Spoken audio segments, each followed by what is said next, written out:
but there are a lot of CB squared has 51 minus degrees of freedom, making all the way home. I got hungry and I ate it. We're Americans, and we only like competition, okay?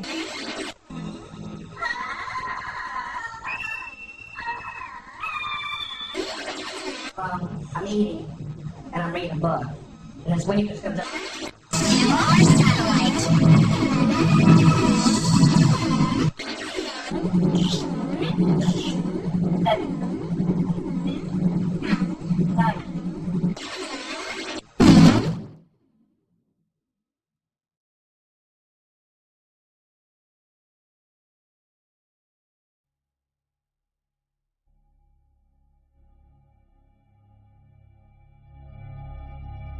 Did you seriously think you could somehow change the world from here? Yeah, sort of at first. And? How do you feel about it now? I'm not blazing with satisfaction or anything. But the truth is, it all ended for me the instant I shared my memories with you. At that point, my work was done. I figured that you'd probably be able to run with it from there. You're a liar, kid. I clearly recall you didn't want me involved. I'm sorry, but the minute you share and synchronize all your information, you lose your uniqueness and become absorbed into the unconscious maliciousness of a third party that has no motive, or perhaps into the will of someone who does have one.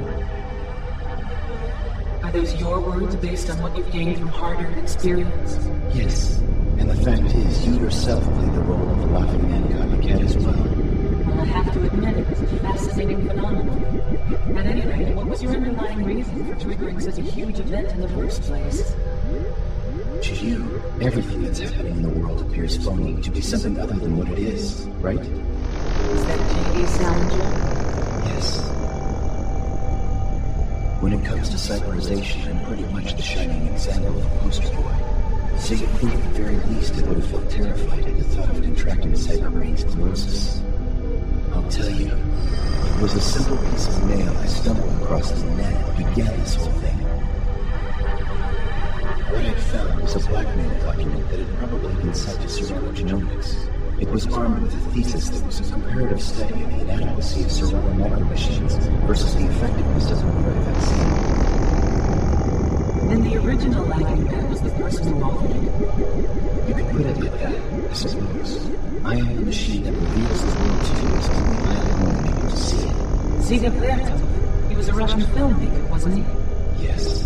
I was kidding myself by thinking it was my personal mission to prove and circulate that information, vital data I alone could happen upon. Failing spectacularly, the pure innocent mediator grew dejected at the base nature of the social system and he turned mute. Yes.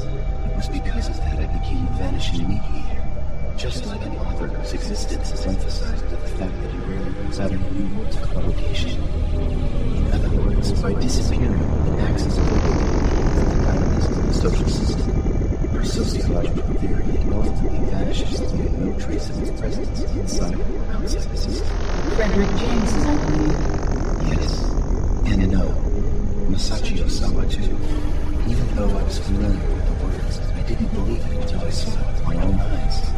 Who knew that copies could still be produced despite the absence of an original? If you had to give a name to this phenomenon, what would you label it? It would be standalone complex. Yes, it's the standalone complex. From the start, the very nature of our current social system has contained mechanisms to trigger such an amazing occurrence. Personally, however, I feel this marks the beginning of a new era of despair. What's your opinion? I don't know. It's impossible for me to say. Although I have found one thing capable of restoring your individuality after all your information has been synchronized. Oh, really? And what's that?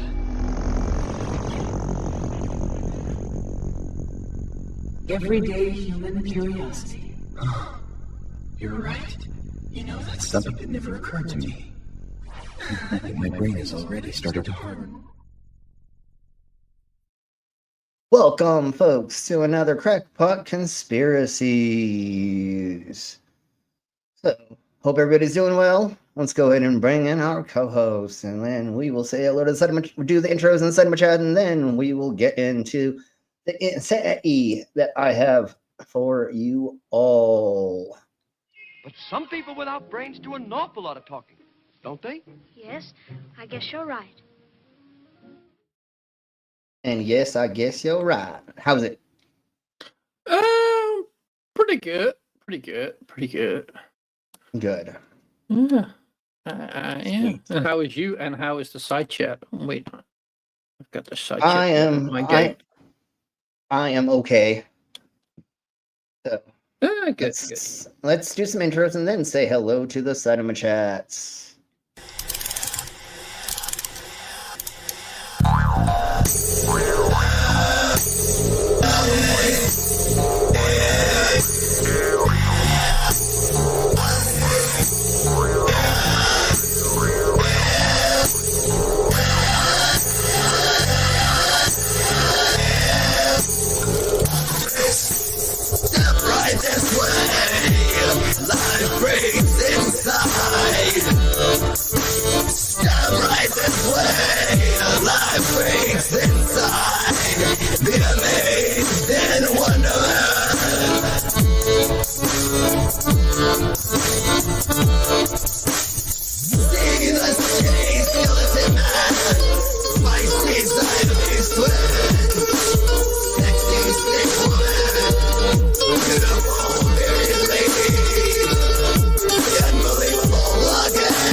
Disclaimer: the views and opinions expressed in this program are those of the speakers, commentators, experts, and/or hosts. They do not explicitly or necessarily reflect nor represent the channel's policy or the views held by this channel or broadcaster. The broadcaster or its channel cannot be held accountable for all or any views expressed during this program. It's just like Killer Cop 4, but she's got Hema instead of fry cook balls. I need you, Action Bastard. Action Bastard, I need you. Action Bastard, I need you. Why am I wasting time dancing? You want to know why? Because the world is fucking flat, dog. And everything that you see up there, as far as like planets or stars, yeah, guess what, dude? It's fucking fake. It's just lights up there. The government put those lights up there so you dummies could just act like there's something up there. Wait a second, are you a flat earther? Call a crackhead. You're stupid. Yeah. Yeah, you're stupid. All right, folks, let's say hello to our side chat. We have a Canadian, Ollie Man. Hey, Ollie Man. We have a Tank Girl. Hey, Tank. And Smooch is back at ya. He's getting smooches? That's not fair. We had fun a couple days ago on her stream, or I was in the side chat and we chatted it up for a minute and had fun. So let's go ahead and get into the meat and potatoes of what our stream is today. Yes. And let's start with this crazy channel, because they do awesome at clipping these things out.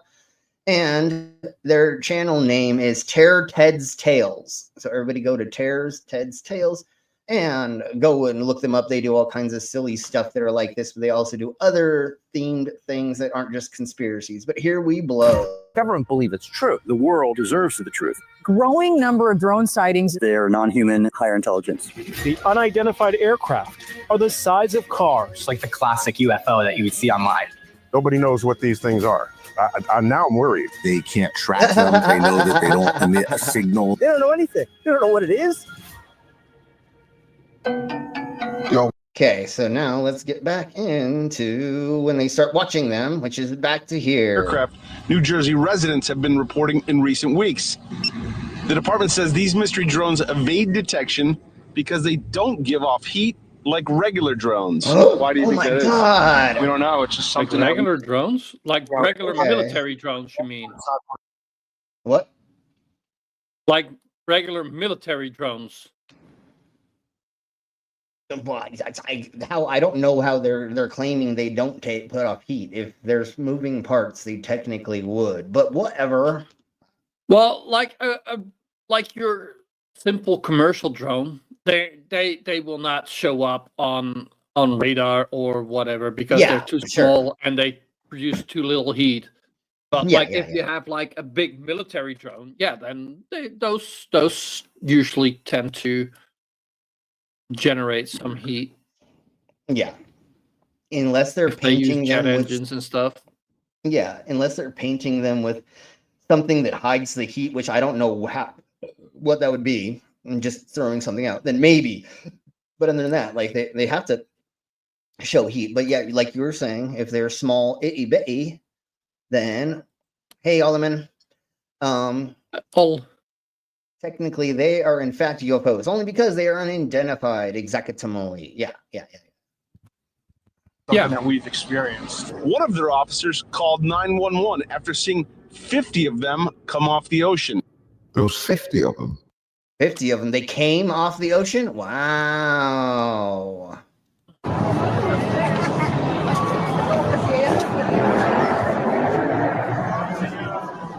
Yeah, that's totally a UFO. This really, really garbled footage. Yeah, well, it appears to be flying and it's unidentified, so. Yeah, exactly. Totally. And it's probably an object. Yeah, exactly. It looks like street lights on a foggy street. Could be. Because of the, anyways. I was in Chicago. Okay, so. Oh, he was in Chicago. Wasn't Chicago. Okay, let's see. Let's just move on to something else. Yeah, that's MAGA. Let's see. I don't remember if that is actually a conspiracy thing or it's just a weird, crazy thing. So now I want to do that for that. Let's go to money is spells. What if I told you that you are under a spell? And this spell is controlling you in every aspect of your life. And you don't even realize it. Yes. Spells are not what you've been taught. They're not fantasy magic wands that are casted over you. No. Spells are much, much deeper. A spell is a belief system that is installed into your subconscious mind, which holds power over you. Okay? Yeah, that's exactly if I install a belief into your mind and that belief holds power over you and controls you, that is you under my spell. Okay, sure. All right. Let's get to where he starts talking about the numbers or the things about the monies. I think it may start. All about the dum-dum, da-da-dum-dum. Money is a type of spell. Remember, money doesn't actually exist. Money does not exist. Money is a physical object inside of the material plane. But the physical object has a belief in the mental plane. Oh my God. Oh my God. When we hear what these people say, sometimes we're just like these days, it's kind of true. Like the money we have these days is fictional. Yeah. It has value because we say it has value. Yeah. But it is still, yeah. Anyways. Does it control our lives and all that? Yes, totally. But is there a spell connected to it that causes it to make it be the center of the universe or anything? Not really. See, the mind is the highest plane. This is the root cause of reality, the mental plane. Yes, it is. Okay. So our belief in our mind has given this piece of paper value and a meaning. But in reality, it's just a piece of paper with a belief behind it. Yes. But this subconscious belief behind this piece of paper is controlling your daily basis behavior. It's controlling your emotional state and controlling your life without you even realizing it. Without you even realizing that it's all an illusion. I'm pretty sure most of us at this point in time, if we're over being a teenager we kind of see that. So we kind of know that. I mean, anyways, let's get on. What's up, weirdos? Incredible. These people have telekinetic powers on YouTube, and they do this stupid shit. And now their legacy has got this poor woman on TikTok smiling at a con that she's telling herself. Okay. I want to get to like him actually playing stuff from things. We're just completely locked in expression. Oh my Jesus. You're just using static electricity. But like there's actual genuine belief. Like, watch this. This guy's channel is Film Cooper. Everybody go there and show him some love. Or at least go to this video and show it. So here is them pushing without energy, just intent, just to show it's not air. If you can push it away, can you pull it towards you? I was talking with my bartender, and she goes, if they can pull it towards them, then it may be real. But it's using electrical fields, static electrical fields, Static electricity. Static electricity to manipulate the things around it, because tinfoil can become statically charged very easy, if I remember. And it may be a fishing string too. That's the way that in ghost hunting videos or ghost videos they make things move. Is they're usually using some kind of wire line or something that the camera sensor can't pick up, like a P1000.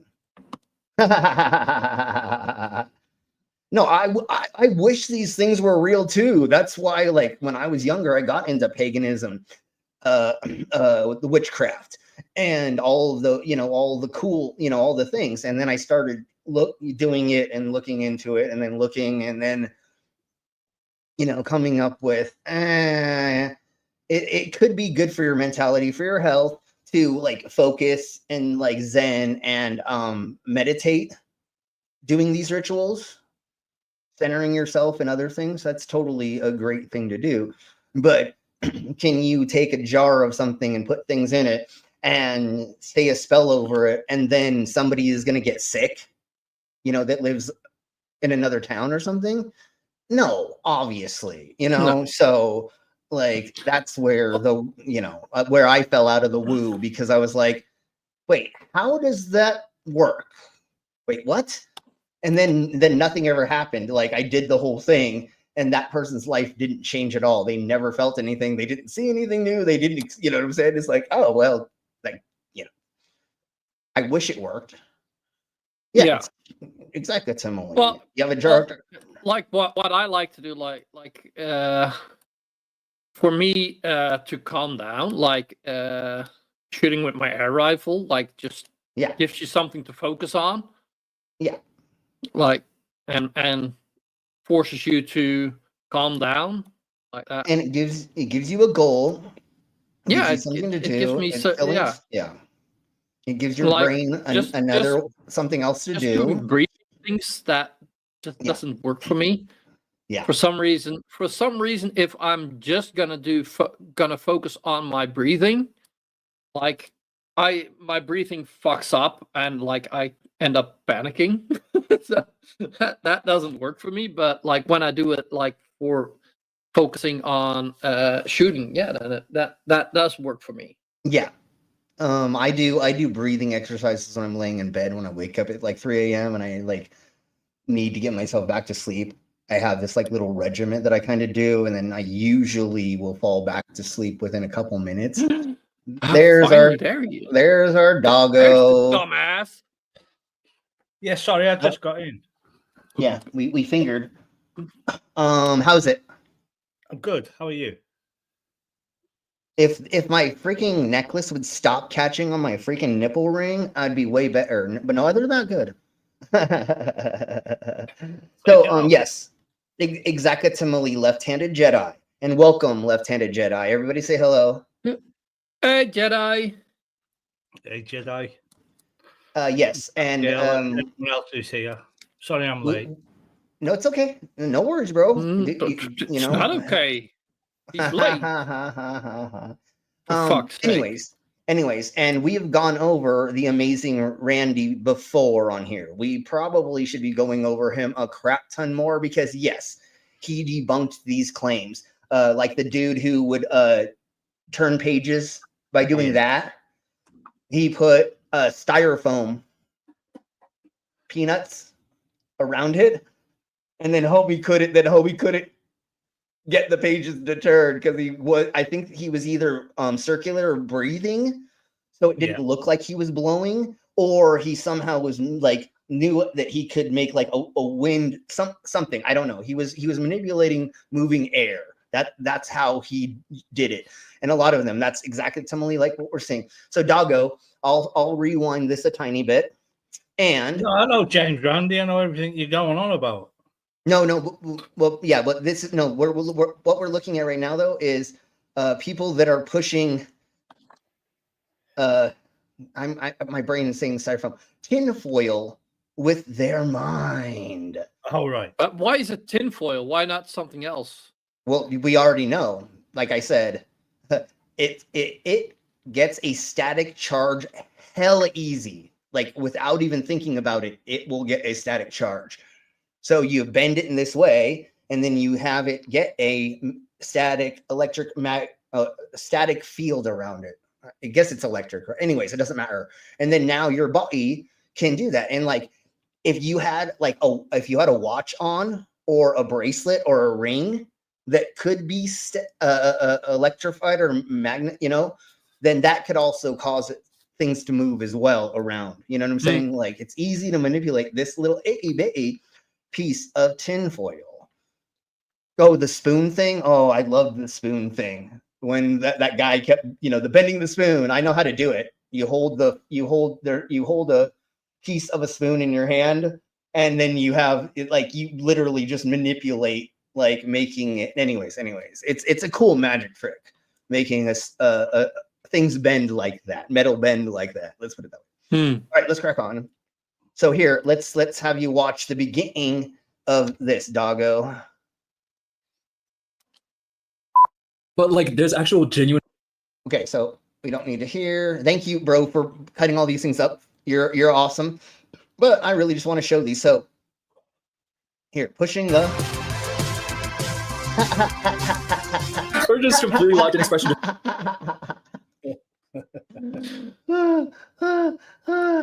These people are so dumb.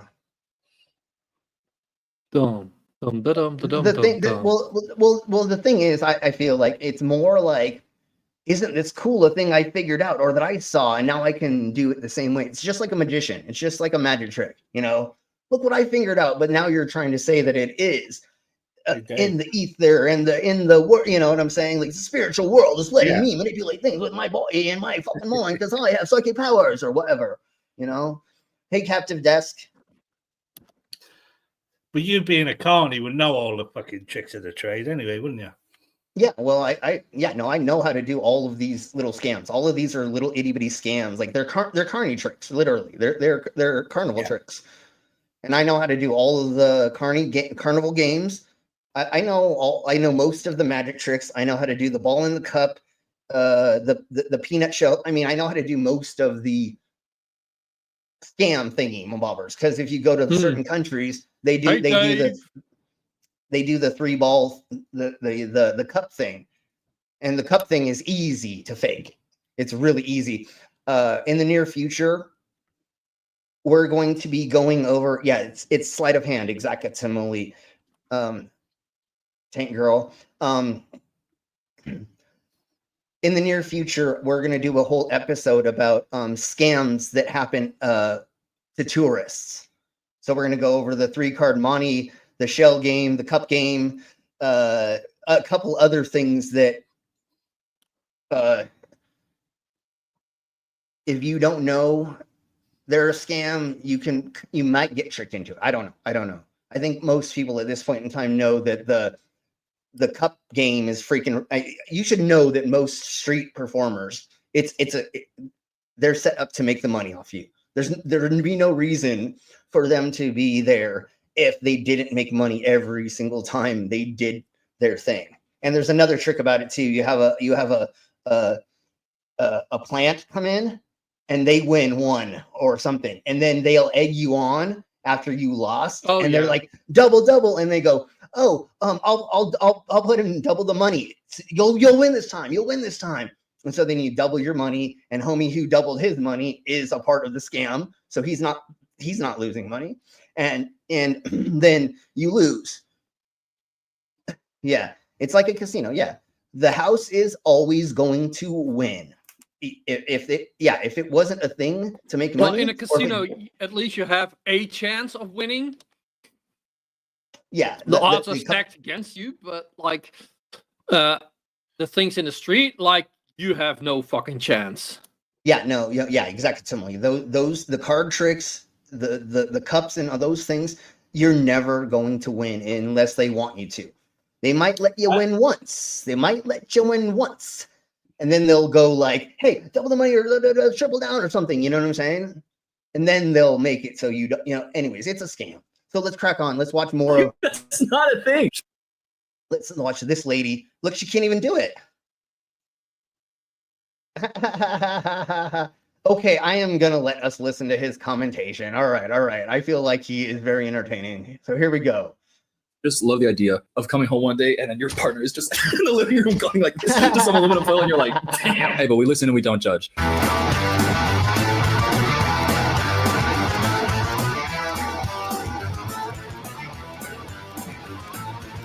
Do not teach that kid that his mommy and daddy are magical. Because once again, it's just like a magic trick or other things. You have to have a specific thing happen for it to work. You have to charge it with a mat. You have to charge it to get a static charge in it. Then you have to static charge or have another field. So you have to have fields that are bouncing off each other, and that's how it moves. Is the electrical field, the static field. You're doing them against each other. So you have to have like. Well, anyways, so like that's how it is. It's just it's a trick. You just need to set up the right circumstance. It's just like eating a light bulb, walking on glass, walking on coals. You have to set up the circumstance right for it to actually work. It's a physics equation. Literally, it's a science experiment. That's exactly similarly what we're looking at. Is just a science experiment. And he's not. What are you thinking? Listen, I can tell just by their hairdos up top and their farmhouse repainted furniture. I know exactly who you are. And listen. Okay, so I want to just watch tiny bit more of. I think let's watch like 2 more douche nozzles, and then we'll get to the next subject. Oh okay. Crap! God damn it! Well, I guess we're going to the next subject.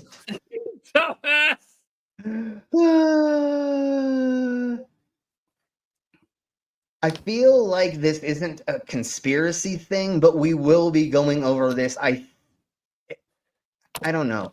There's a socialist rifle association now. So there's a liberal socialist rifle association, and so it's a bunch of liberals that have a gun club, which isn't that out there, but the documentary is interesting, and I think we should go over that another time because I don't think it fits this per se. Let's see. Let's skip around in here. I think this may be something we may do for a whole episode on, but give me a second just to double check. I'm gonna we're gonna restart again because you guys just keep disappearing and every couple of seconds. Yeah, restart. It's gotta be me. Yeah, restart. You keep restart.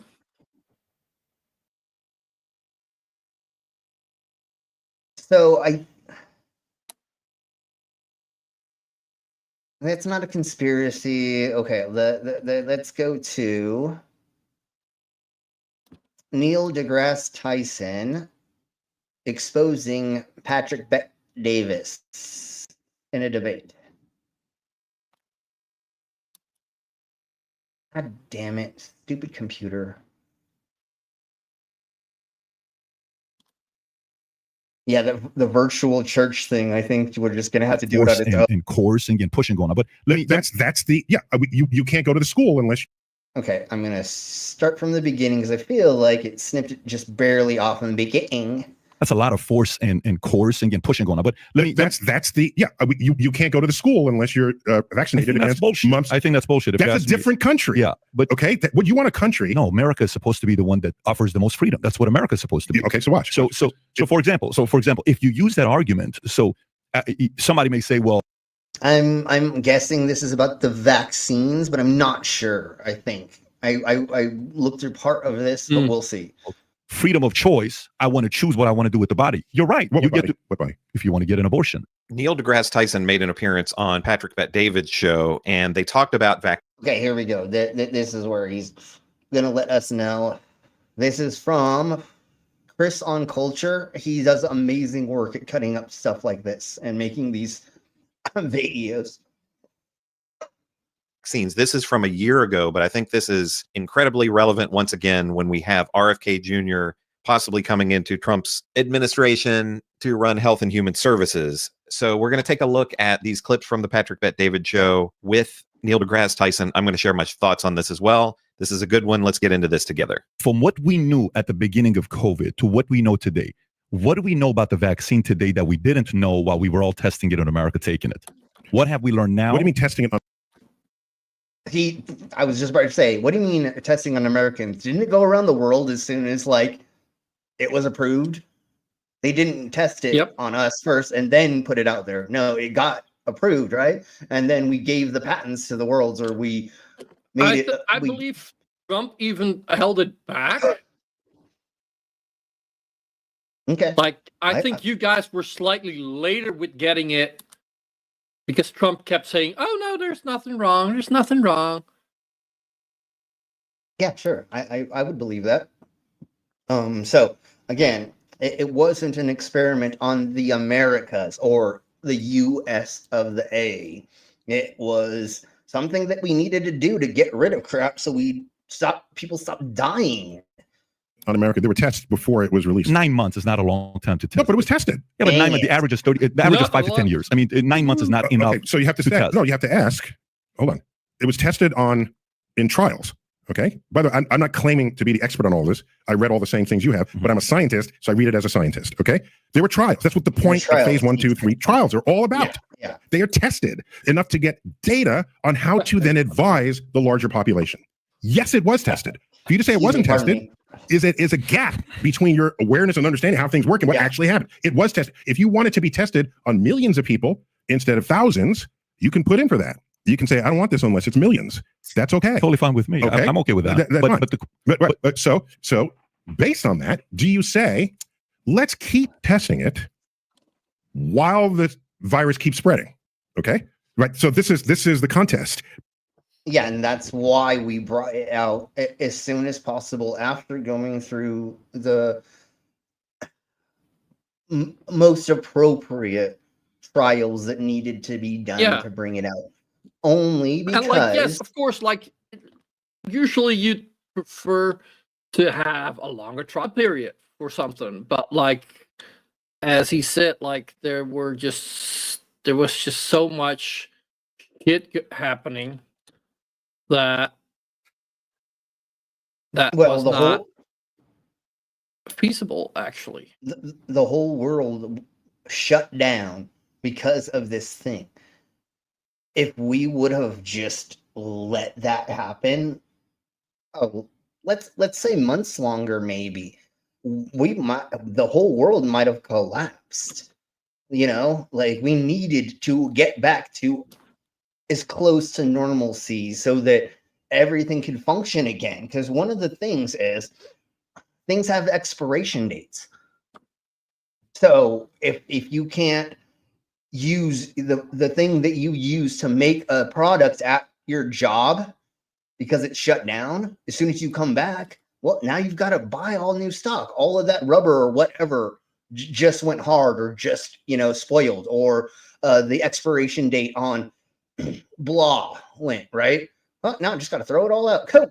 Awesome. And now we got to get new stock. So once again, it was making the world open back up so that we could start to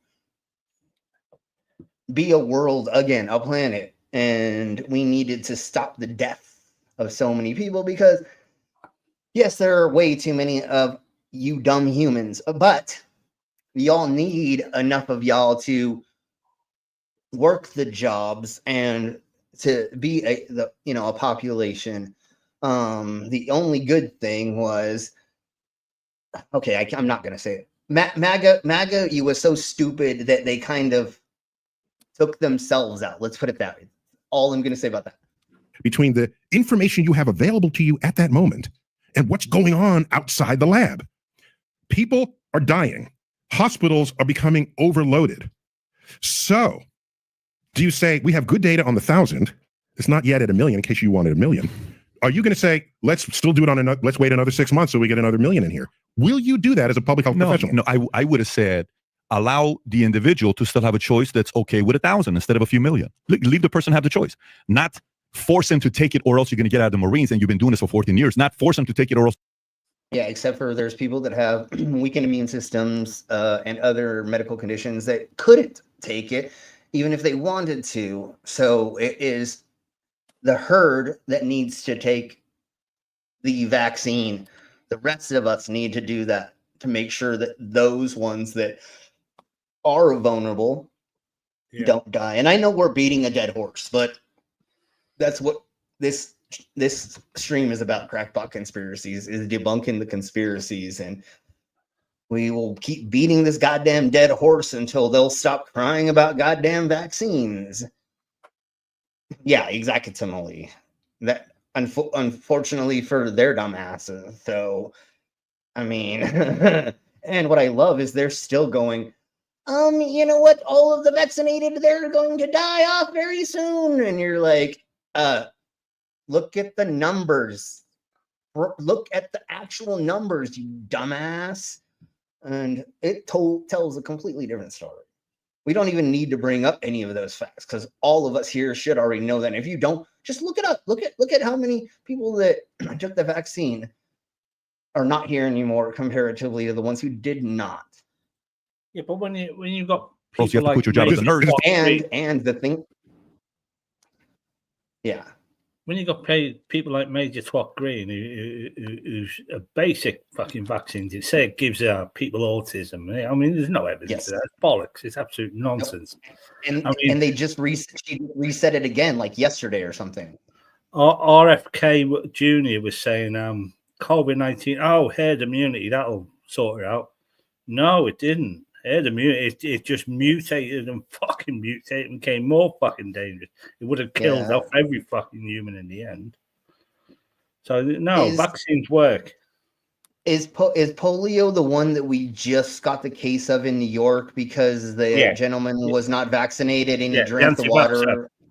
Yeah, and he drank the water, and there is the polio vaccine in water. But it only affects people that aren't vaccinated because dumbass. Anyways. Yeah, exactly. Well, yeah, and it doesn't matter anyways. That's not how autism works. That's not how any of autism works.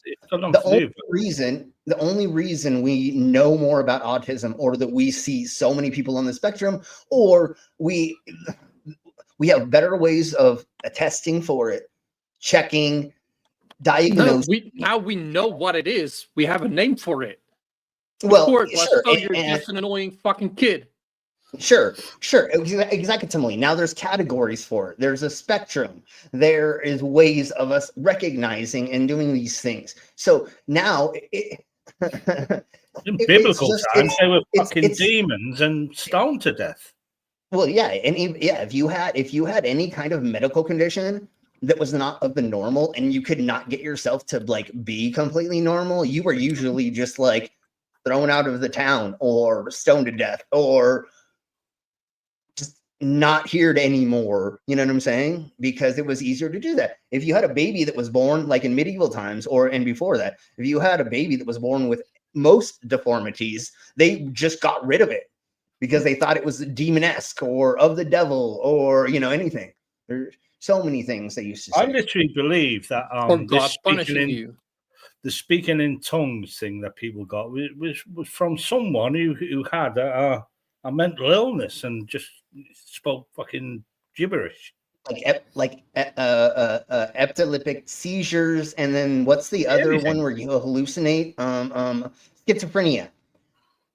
You want to know from what I have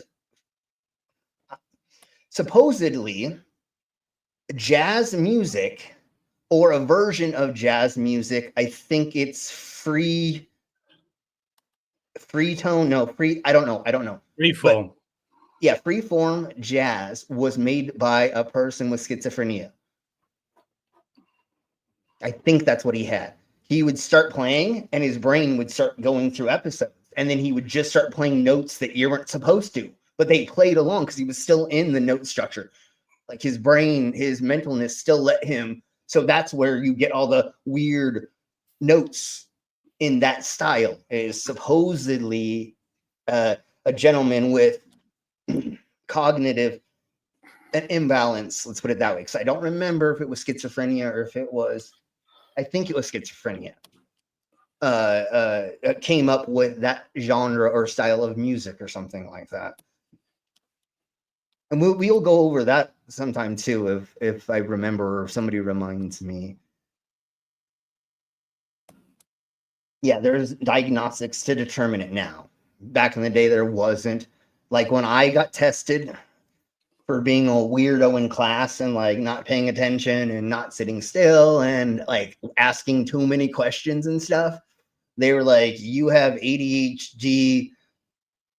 Well, ADD at the time is what they said, because there wasn't ADHD at the time, I guess.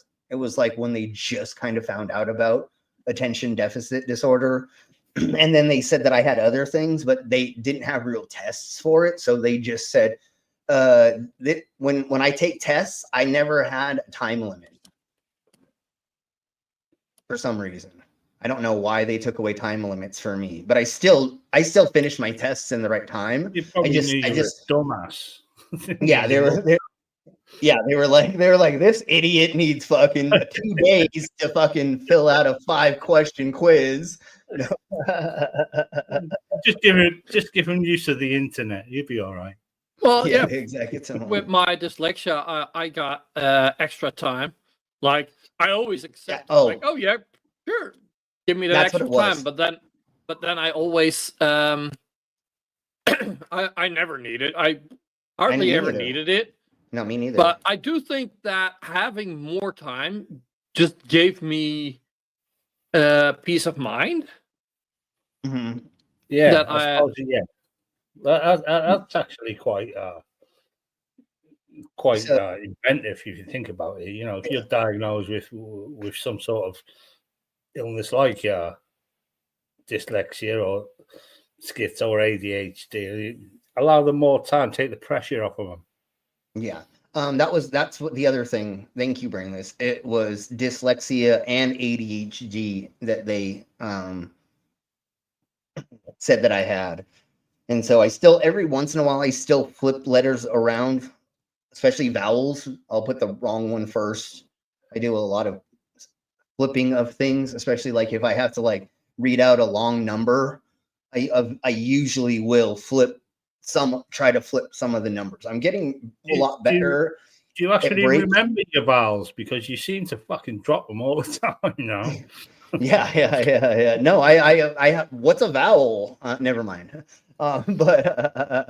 Yeah, exactly. Someone, yes, a good one, a good point. You used to have the bruise back of your hand for years from the Catholic education, totally. And I bet you had sore knees, and bruised backs of the hands, right, Jedi? And then, yeah, sounds right. There are many artists that use their mental illnesses for in their art. Van Gogh, Jackson Pollock. And the splatter paintings. That one. And then there's a handful of other ones, like the Dadaist person, the person who came up with Dadaism. They think that they had a certain mental you know what I'm saying, and that's why they did the dots instead. I don't remember what it was. I don't remember what thing they thought that they had. But yeah, anyways. No, but I think like things like autism because your mind already works differently, it's easier to think outside of the box. Yeah, exactly. Yeah. You, Uh, you're but just you don't conform. You don't conform to fitting in with everybody else or wanting to. Like, I never wanted to be like everybody else, and I always thought it was weird that like everybody wanted to wrestle and play football, and I played all the sports, but I didn't really like it, and like I didn't know why people liked talking about souped up cars and a couple of the other things that are like, you know, supposed to be masculine. I was like, nah. I'd rather wear dresses and play Barbies with my sisters. Well, I think you hit the nail on the head there, because I think most artists have got, there's something there mentally that makes them stand out. Even musicians and paint, because I can paint and draw like the best of them, but you know, they're shit. There's nothing special about my paintings and drawings. They're just, you know, there's paintings and drawings. I play music. There's nothing special about that. But you know, these people like, say, a musician like Mark Knopfler and his guitar, and he has this unit, or Dave Gilmour, or any of that. Or Pink Floyd. What's his name? Patton. Is it Mike Patton? Mike Patton, I think.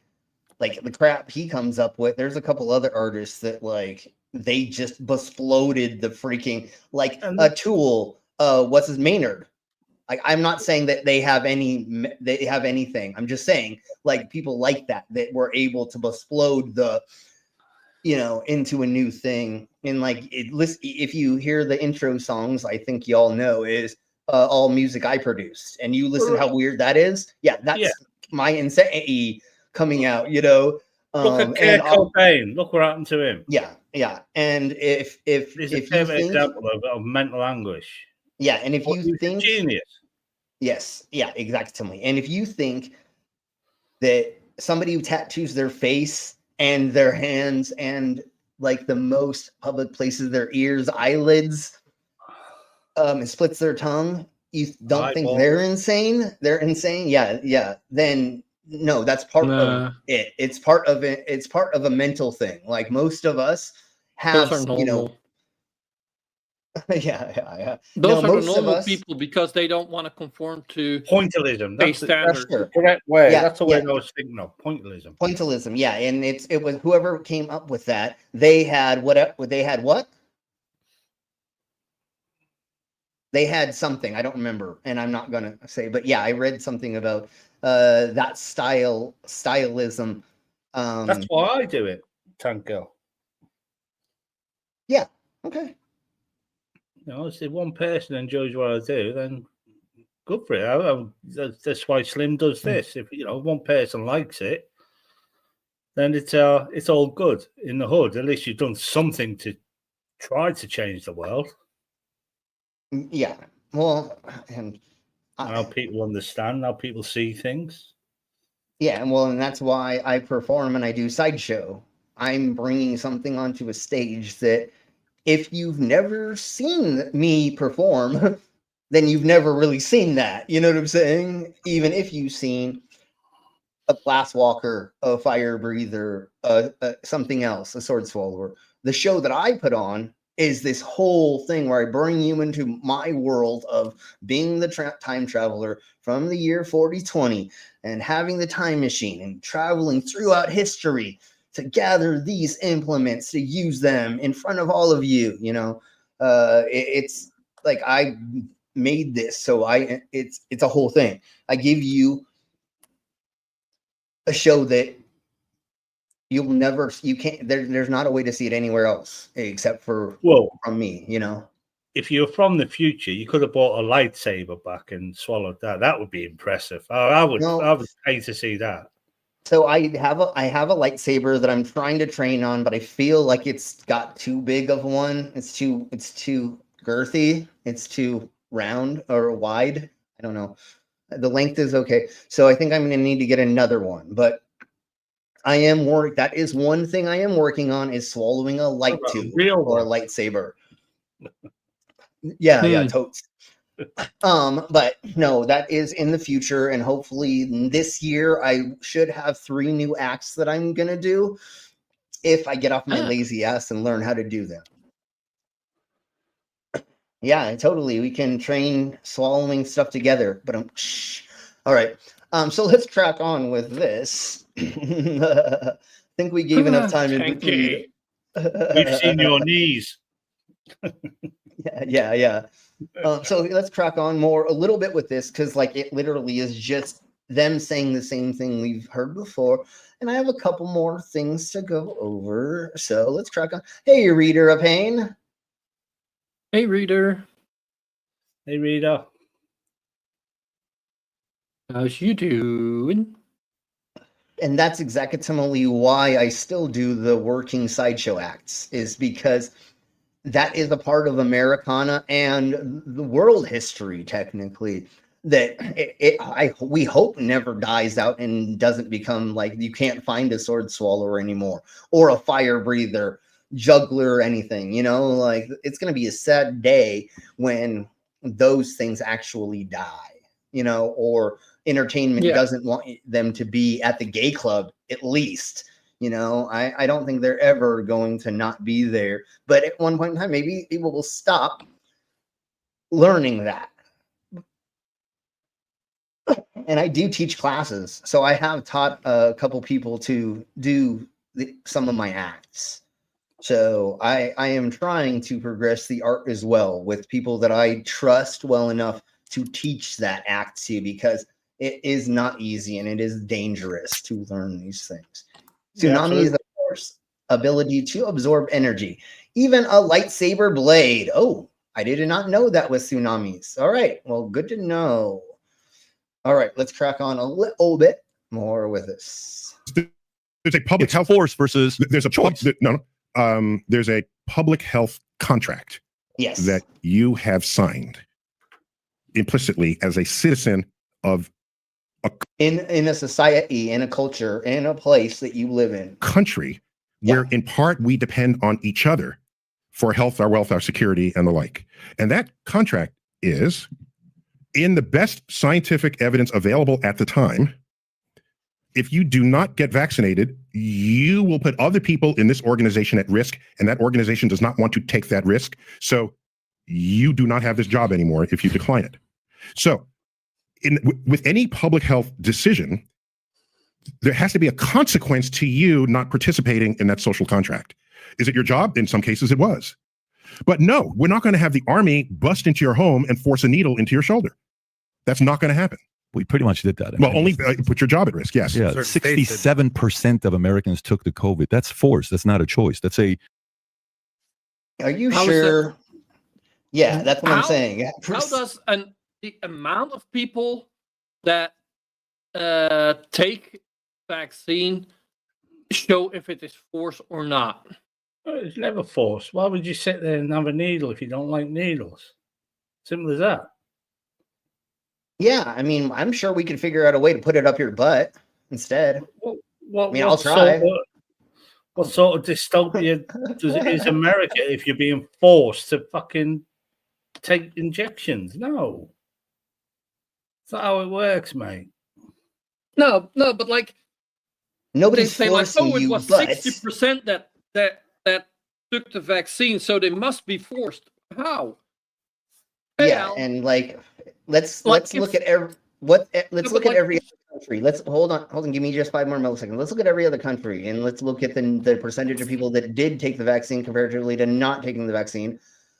I probably think that other places were higher. Were they forced? No. It's called like people wanting to freaking be a part of society and to open back up the world. I want the world people who don't want to die. Yeah, and that too. But then that's how it opens. Yeah, totally. And that's how it opens up the world. And people didn't want their grandma to die. Hey, Al. Yeah. Hey, Al. Yeah, no, and like my father has a rare form of lung cancer from being exposed to Agent Orange from Vietnam. I got it for him, although he asked me, and I totally was already going to get it anyways. I was not going to not get it, but I was like, yeah, of course I'm going to get it for you. Yeah, later I didn't get the boosters anymore, but like I got the first booster I took because then it was still a big problem. And like at the moment, like it's not that my next booster will be my 6th. Yeah, no, I'm on like 4, now I it's think. not I that don't know. big of a deal anymore, and like Well, that's what everyone I just says. I have an irrational fear of needles. Oh, freaking, it's a little prick. No, Bit like like yourself. that it's yeah. I just don't like needles. I always have the feeling that they're Slim, I bet gonna you snap Slim has inside of no me. problem with needles. Yeah, no. Yeah, I literally have needles just laying around right here. Yeah, no, I know you fucking play right with there. those fuckers. Yeah, there's a Stupid cunt. needle. There's a needle here. There's just a freaking needle just sitting right there. Yeah, it's just a tiny scratch in it. I've had worse Yeah, getting out yeah, of I know. bed in the morning. It's nothing. I know. That's what I said. Just It's look an away. irrational Just look fear. away and go. Oh, it's gonna be a little scratch there. Yeah. I throw those things in my body without even fucking thinking about it. Yeah. Yes, and let's get really quick. Yes, exactly similar. Left-handed Jedi. We didn't have a choice to get the vaccines to go to school, but it was a thing we needed to do. Like there was no. Yeah, no, but like there's no way to say no to had the that. choice. Literally. You had the choice. But Sure, like, you could get homeschooled and you could become a fucking MAGA, or you could just get the fucking vaccine. You were not forced to take the vaccine, but if you were not taking the vaccine, people didn't want you around. Well, they won't because let you in were a school here. liability. They won't let you in school here in certain. Well, it used to be a thing where. Well, last year I had COVID twice. I didn't even know I had it. I took the lateral flow test. They said I got COVID, so I just isolated. Whether the lateral flow tests were wrong, well, I don't think they were. I just think the vaccines are working, and I'm not getting cold. Well, I'm not getting symptoms anymore. Yeah, because COVID doesn't make me ill. They did find out that they did have a bunch of test kits that somehow got contaminated, and so they were not showing it properly. I don't know if that was around the world. I know that in the Americas there was something that happened kind of like that. So there were these like false tests happening, either false negatives or false positives that I don't remember. But anyways, it doesn't matter. I got it in April 2020, and that knocked me for fucking 6. That was worse than flu. That was fucking horrible. That was. Yeah. And thank fuck it. I mean, less than a year for it. This is how dangerous this thing was. It was less than a year it took them to fucking make the vaccine. So hats off to everyone who fucking was involved. All them companies, Pfizer and whatever. Yeah, no, yeah. I got my vaccine as soon as I was able to. I had asthma. I have asthma. So I was able to be like the first of the first to get it. And then I think I don't remember. I got it 3 times because I was on tour, or I kept doing these shows. And then my ex, she worked in an old person's home. So I don't know if I got it doing shows or if she got it and brought it home. But I got her to get the vaccine because she wasn't going to get it. She was an anti-vaxxer, and I actually got her to do it. Her son could not convince him. He loved listening to Joe Rogan every single morning. And then I got to hear it at 6 a.m. every day. Out of all the conspiracies in the world, most of them are just, all hail Bigfoot. All hail Bigfoot. Yeah. Flat Earth and that. Anti-vaxxers are actual danger to everybody. They're actually societal fucking danger. It's firsthand, like, harm, firsthand harm, like, and test kits have a lifespan, and also like if they get too hot, too cold, blah blah blah. There's a couple other thingy, you know what I'm saying? So just anyways. Yeah, and that exactly similarly. That's what I was saying. Yeah, that. Thank you, Tank Girl. That's what I was saying. They can happen if there's any compromised, if it's compromised at all. So like it got smashed, if it got twisted. There's a handful of other things that they said may have happened to like certain test kits that may have made them not work as well because they made them as like easy to use as possible, and so the test strips just were not coated enough or something like that. And then they just like that coating went away really, really fast, especially in heat, I think is what it was. I don't remember. But they were made fucking super quick. So well, that and that no, and then that was the problem is they literally were just trying to like, and that makes sense. So that was the reason, but not because somebody was trying to make shitty ones. They were just pumping out 1.5 million in this one factory they just made in like probably 3 places around the world or something, you know? And they were just trying to pump out as many or each, I don't know, but I know there was like a run of them that they found here that were coming up not being the right diagnosis. Well, so there's I plenty got of grieving mothers, especially in the United States. There's plenty of grieving mothers who haven't had their kids vaccinated for simple fucking the MMR vaccine, the measles, mumps, rubella vaccine, which is a basic, or the polio, and they now go and visit their child's grave once a fucking week now and put flowers on it and clean it. That sort of shit. This is how stupid anti-vaxxers are. Do you know? Yes, exactly, Al. Horse dewormer definitely does not cure. Isn't a vaccine for coronavirus? No, it does not cure corona. Yeah, and like it's the a stupid thing is like wormer. When the medical people say like, "Oh yeah, you should take the vaccine," oh, let's not do that. When the fucking stupid orange cunt says, "Oh, let's all drink some bleach," everybody drinks fucking bleach. Like, what the motherfucker? There literally were woo tards. I feel comfortable still saying, and they said, I take a little bit of bleach and I put it in my water every day or my coffee or and I drink it. It's like, are you what? How much crack are you smoking, motherfucker? When Trump said about putting disinfectant in your body, in America, in America, bleach ingestion went up 400%. Oh yeah, no, there was like a people died. This is how stupid the fucking Trump is. Yeah, poison control, literally. Shove a light bulb up your ass, UV light bulb up your ass. We can do that. I mean, that sounds like fun, but for a whole different reason. Anyways. Yes, and ivermectin is not a cure for any virus. It does not do anything to viruses. It's a dewormer, which means small parasites. A virus is not a parasite. You know why there's two different words for that? That's the same as what the if people come in for a simple cold. Yeah. And then they get like some penicillin or something like that, or other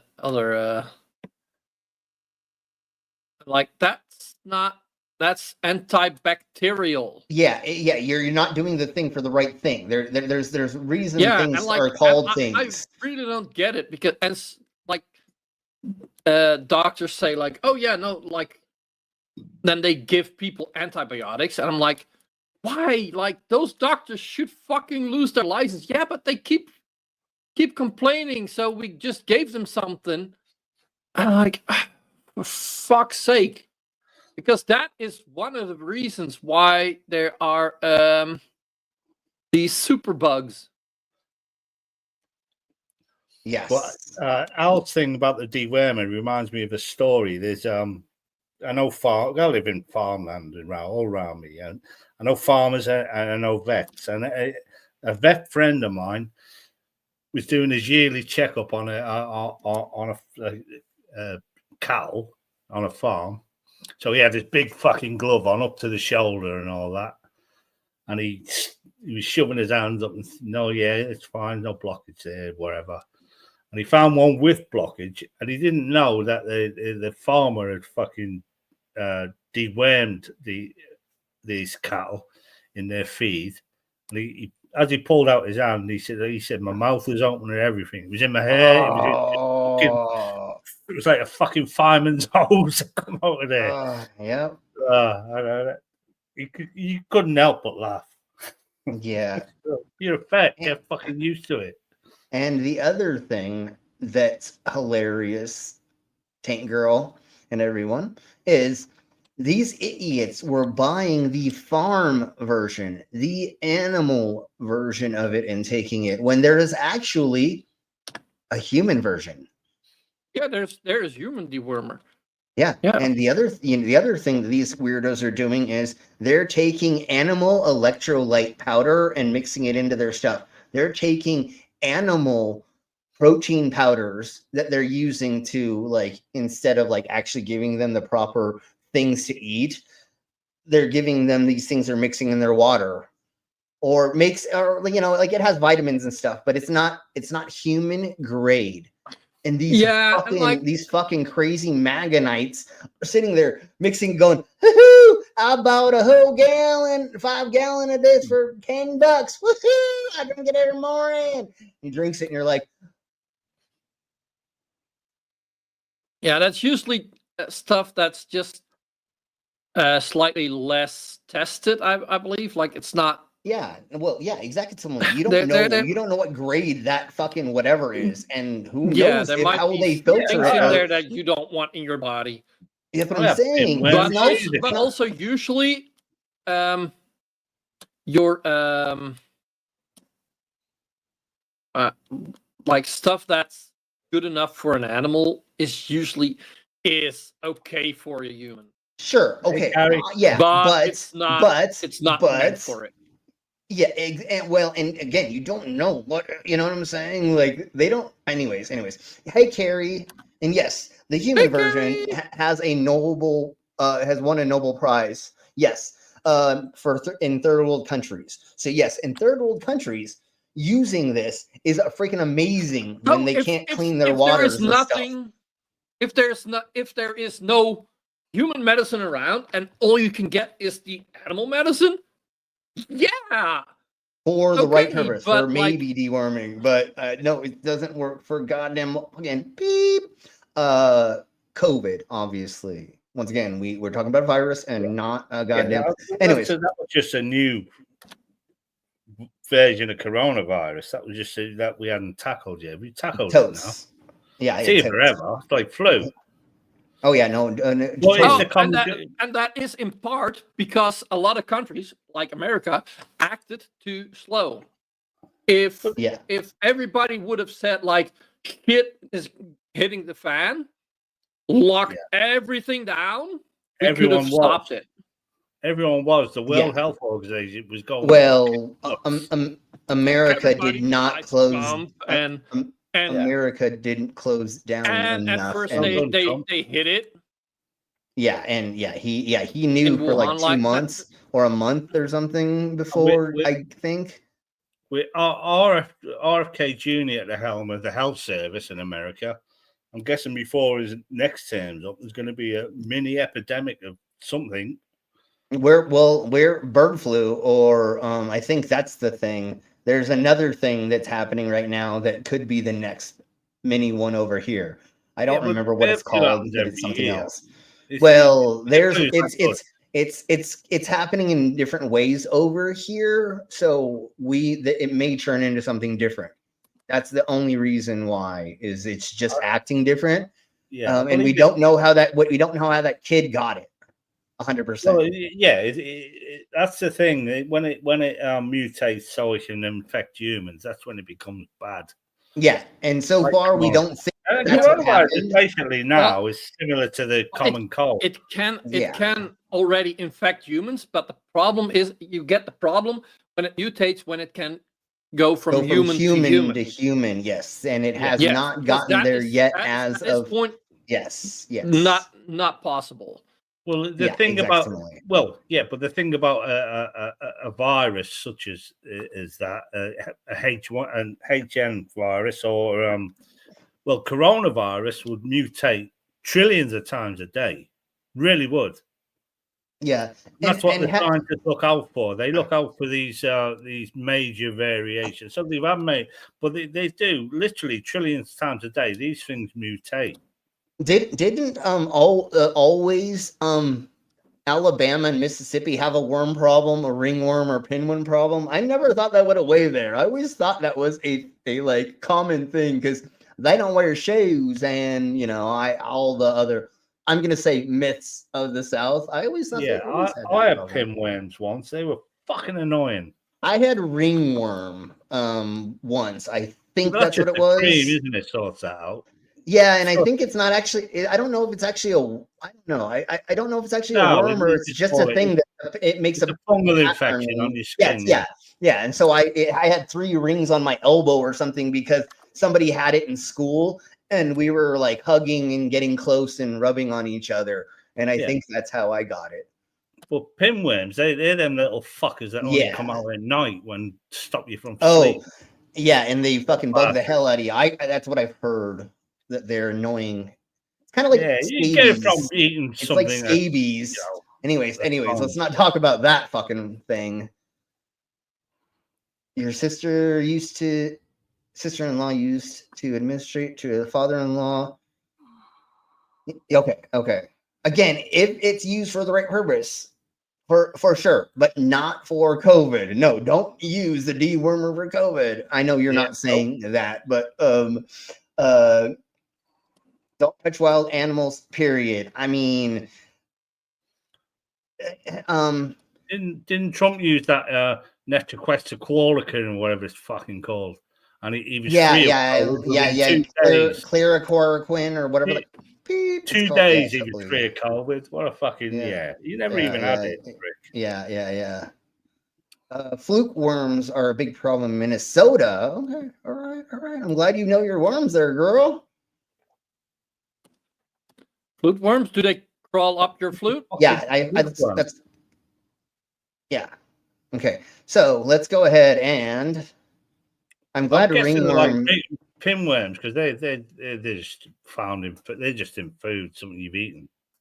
Oh, okay. I wasn't sure about that, but yeah, ringworm is very, very infectious, especially like grade school kids. Young kids it gets traded around a lot in school because you have kids that are always touching each other and stuff. Fluke worm lives primarily in the liver. Wait, touching each other? They shouldn't be touching each other yet. Well, That's know how fucking kids are. No, but kids are like always like got their arms around each other. They're hugging, being close. Yeah.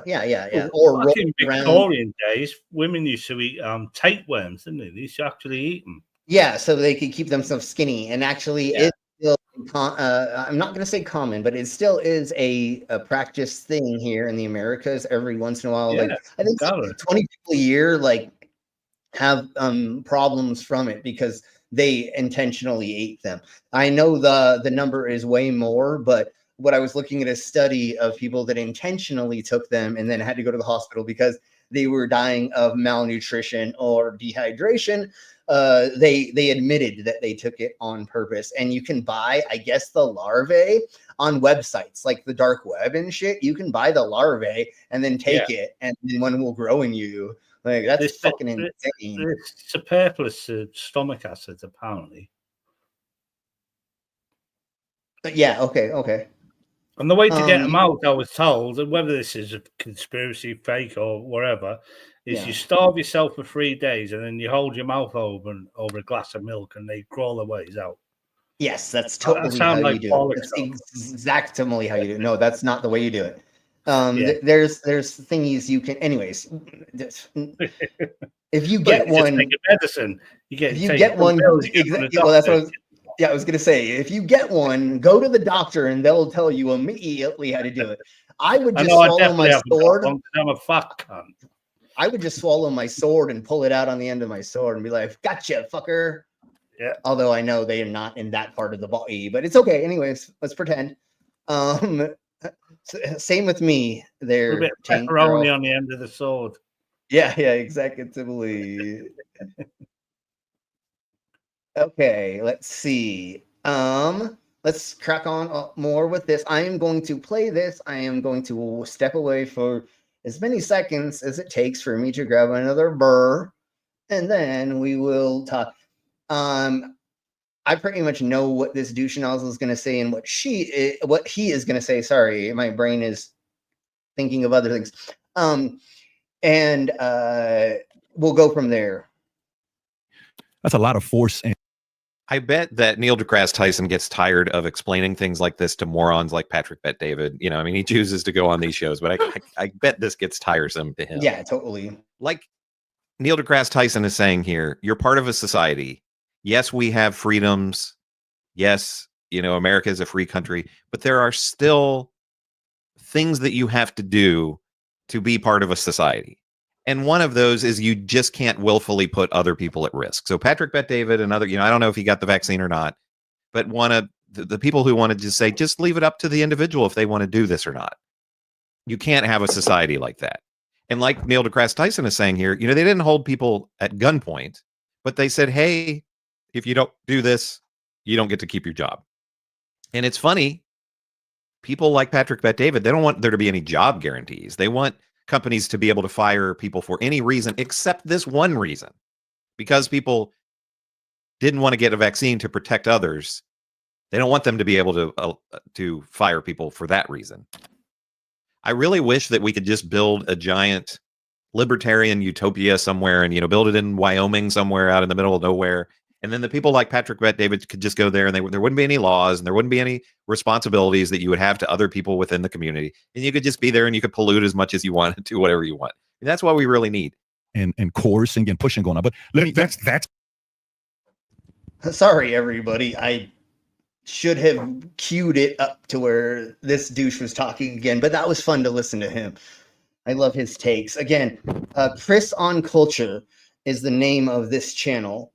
So if you'd like to go and show him some love, please go and do that. So let's crack on with this douche and let's listen to how Neil deGrasse Tyson blows him out of the water with actual facts. Yes, societal obligation. That's executively. That's just like how morality works to some extent. When Christians are like, how can you atheists have morality? It's a social obligation to sit inside the boundaries. There's a reason why murder, rape, and stealing and other things are illegal, because we as a society decided that that is something that we need to punish. And because people are not moral, and most people that do go and do bad things are religious, you have to have this court system. And that is how we judge morality. And that's how you know what morality should be. Objective morality is from God. Well, no, it's not, because it's you have subjective morality because you've been taught your morality from a fucking book. Yeah, and what's scary is they're like, I follow it because of that. Wait. If you didn't have those rules, you would just be murdering, raping, and stealing from everybody? That sounds fucking weird, homie, that you just fucking said that the Bible makes it so you don't rape and kill people. That's fucking sus, homie. I always like Oren Ra's answer to this. He says, I've raped and killed as many people as I want to. Yeah, exactly. Same here. Yeah. Like I've done the most crimes that I've wanted to do, which is very, very little. And the bad ones I have not done. So here we blow. Well, you could be a MAGA like Trump and you blame someone else. Well, that's very true. And go to the school unless you're vaccinated. I think that's bullshit. I think that's bullshit. That's a different country. Yeah, but okay. So he says that's bullshit. People should be able to send their kids to school without being vaccinated and put other people's kids at risk. So he wants a society where some people have more freedom than others. You know, one person can have the freedom.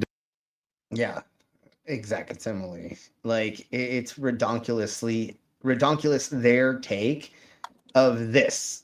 That offers the most freedom. That's what America's supposed to be. Okay, so watch. So for example, if you use that argument, somebody may say, well, freedom of choice, I want to choose what I want to do with the body. You're right. What body? If you want to get an abortion, it's your choice. Your own body. Your own body. If you want to get an abortion, get an abortion. If I want to get the vaccine, I get to choose. So you can't force. If I can. Yes, but it is just like the whatever it's called. I can swing my fists wherever I want until it touches your nose. So I can do whatever I want until it affects other people to some extent. Like that's not 100%, but I like that analogy that Telltale always says. Where you have the freedom to do, but if you affect others, well, now there are rules that have to come into play, and now you have to abide by those and stick into those. Otherwise, the fabric of society falls apart, and now we don't have. Well, that's Now it's exactly just like anarchy. that's exactly like drink driving. Yeah. You know, I choose to drink because I can, and I choose to drive because I can. But when you fucking kill someone, innocent, then or kill yourself even. I mean, that's Then you've made the wrong choice. It's exactly the same as this. Yes. Same as drink driving, not getting a vaccine. Yeah. Exactly. All right, so let's crack on with this. Just a tiny bit more, and then we'll go to something else. The only reason we're watching this is because, like Chris said, now Major Green Twat, somebody on Fox News was like, now autism's going to go away once they get rid of the vaccine. Herd immunity. I'm like, what? Autism will not go away. What's this? Yeah, when a train is coming into station, I have a choice. I can throw myself in front of the train,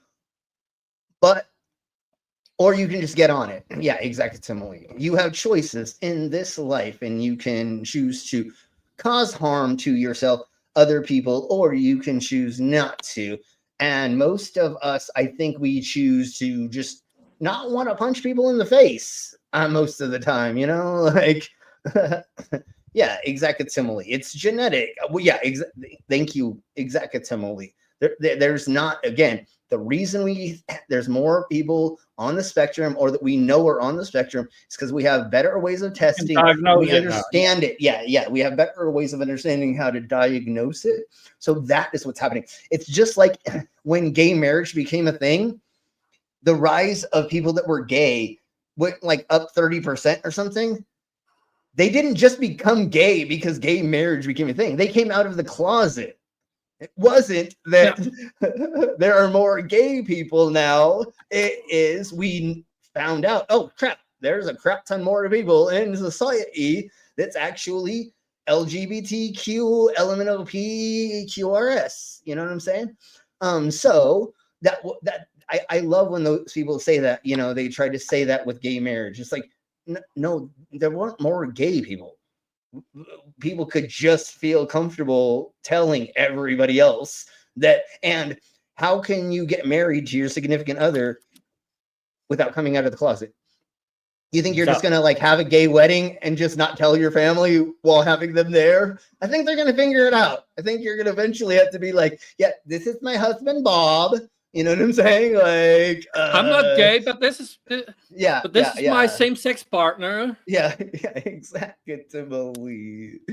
Yeah, exactly. If people accepted things instead of the biblical stuff, like more being, it's a societal, not biblical. Well, you're going to become a state a bit like these Muslim states. Except third world. Well, yeah, sure, yeah. Well, I think that that's fucking scary. I think that, but I'm always wrong. I think that his cabinet is going to topple itself, and the other side is going to have to come in and just like kick everybody out and save it. I was hearing somebody saying that somebody may try bringing up again, if you've ever been involved in an insurrection, blah, blah, blah, against the government and other things, that you cannot hold office again. But I don't know if people are going to actually push that. It could be a thing that happens in like the next week, but I'm going to say that's a rumor, and I don't have enough proof. can't force you to get an abortion. You shouldn't be able to force me to Because get it's not about you. It's about people you interact with, and that's the social contract of public health. We don't even know if the vaccine worked or not at the time. Another stupid argument by Patrick Bet David. Yeah, because we were trying to make sure that people didn't die, and so and they went through 3 different phases, and then also they pushed it out to like the rich first. Like, if you don't think the billionaires, gazillionaires like Elon Musk and Vamaramaswamy or whatever his name is, and I butchered his name on purpose because he's a fucking douche, didn't get that shit first, you're fucking high.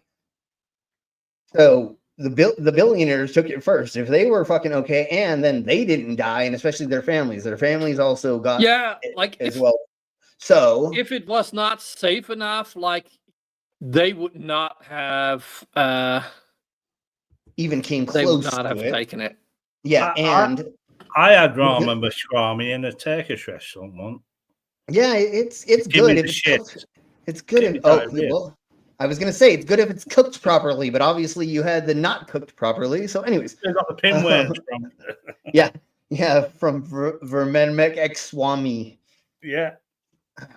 Yep, you always got to make sure Well, that meat's cooked properly, otherwise you're gonna get the Ignore runs. me. I'm just trying to make it. Pinworms and the no, you're fine, dog, and that's why we have you on the panel, is because you come up with fun stuff to say, just like that. Okay, let's crack on a little bit more with this, and then I have some other fun stuff to get to, especially Hans Wormhat. If a woman has an abortion, no, actually, things are real to him. Actually, okay, let's get to that. Screw this hippie noise. We'll get. Okay, let's do this first, and then we will we'll get to a couple other thingies of them. We'll get to that, and then we will get to Hans Wormhat. But I want to go over how to tell what is a UAP, a drone. Here they are. How do you tell what's a drone, airplane, or a UAP? There we go. Okay, back there. Okay.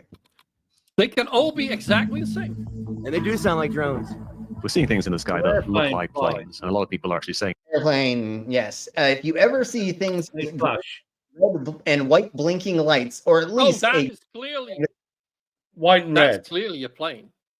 Yeah, and then like there's the blinking. So they start to crap. interpret those things as being drones. It can still be a drone, though. Yeah, yes. So if drones are large enough, they will still need to have a tail marking, and they need to have the green, red, and white lights. And I believe the red and green need to blink, and the whites are supposed to be solid. I think it's something like that. And maybe it matters on what state. I don't know. And that's in the Americas. I don't know that's international. Okay, I thought so, but again, that's why I always like it would be kind of silly if you moved to a different state with your plane that you had to change your lighting. Yeah, no, I knew it was not state to state. I'm sorry if I said that. I didn't mean that. I meant out of the country. But yes, now it totally makes sense that the World Airline Organization, or whatever that's called, I know there's probably an import, would have a standard, and most likely it would be what the Americas goes by for sure. So, well, America and world standards is not always the same, right? Sure, that's true, because we definitely are a bunch of douche nozzles as Americans. But you are going to get there in the next 4 years. Yeah. Oh yeah, I posted also because they're primed to do that because they've seen these video on education and everything. But yeah, that actually compared. It's being involved. America's gone down the pan a lot.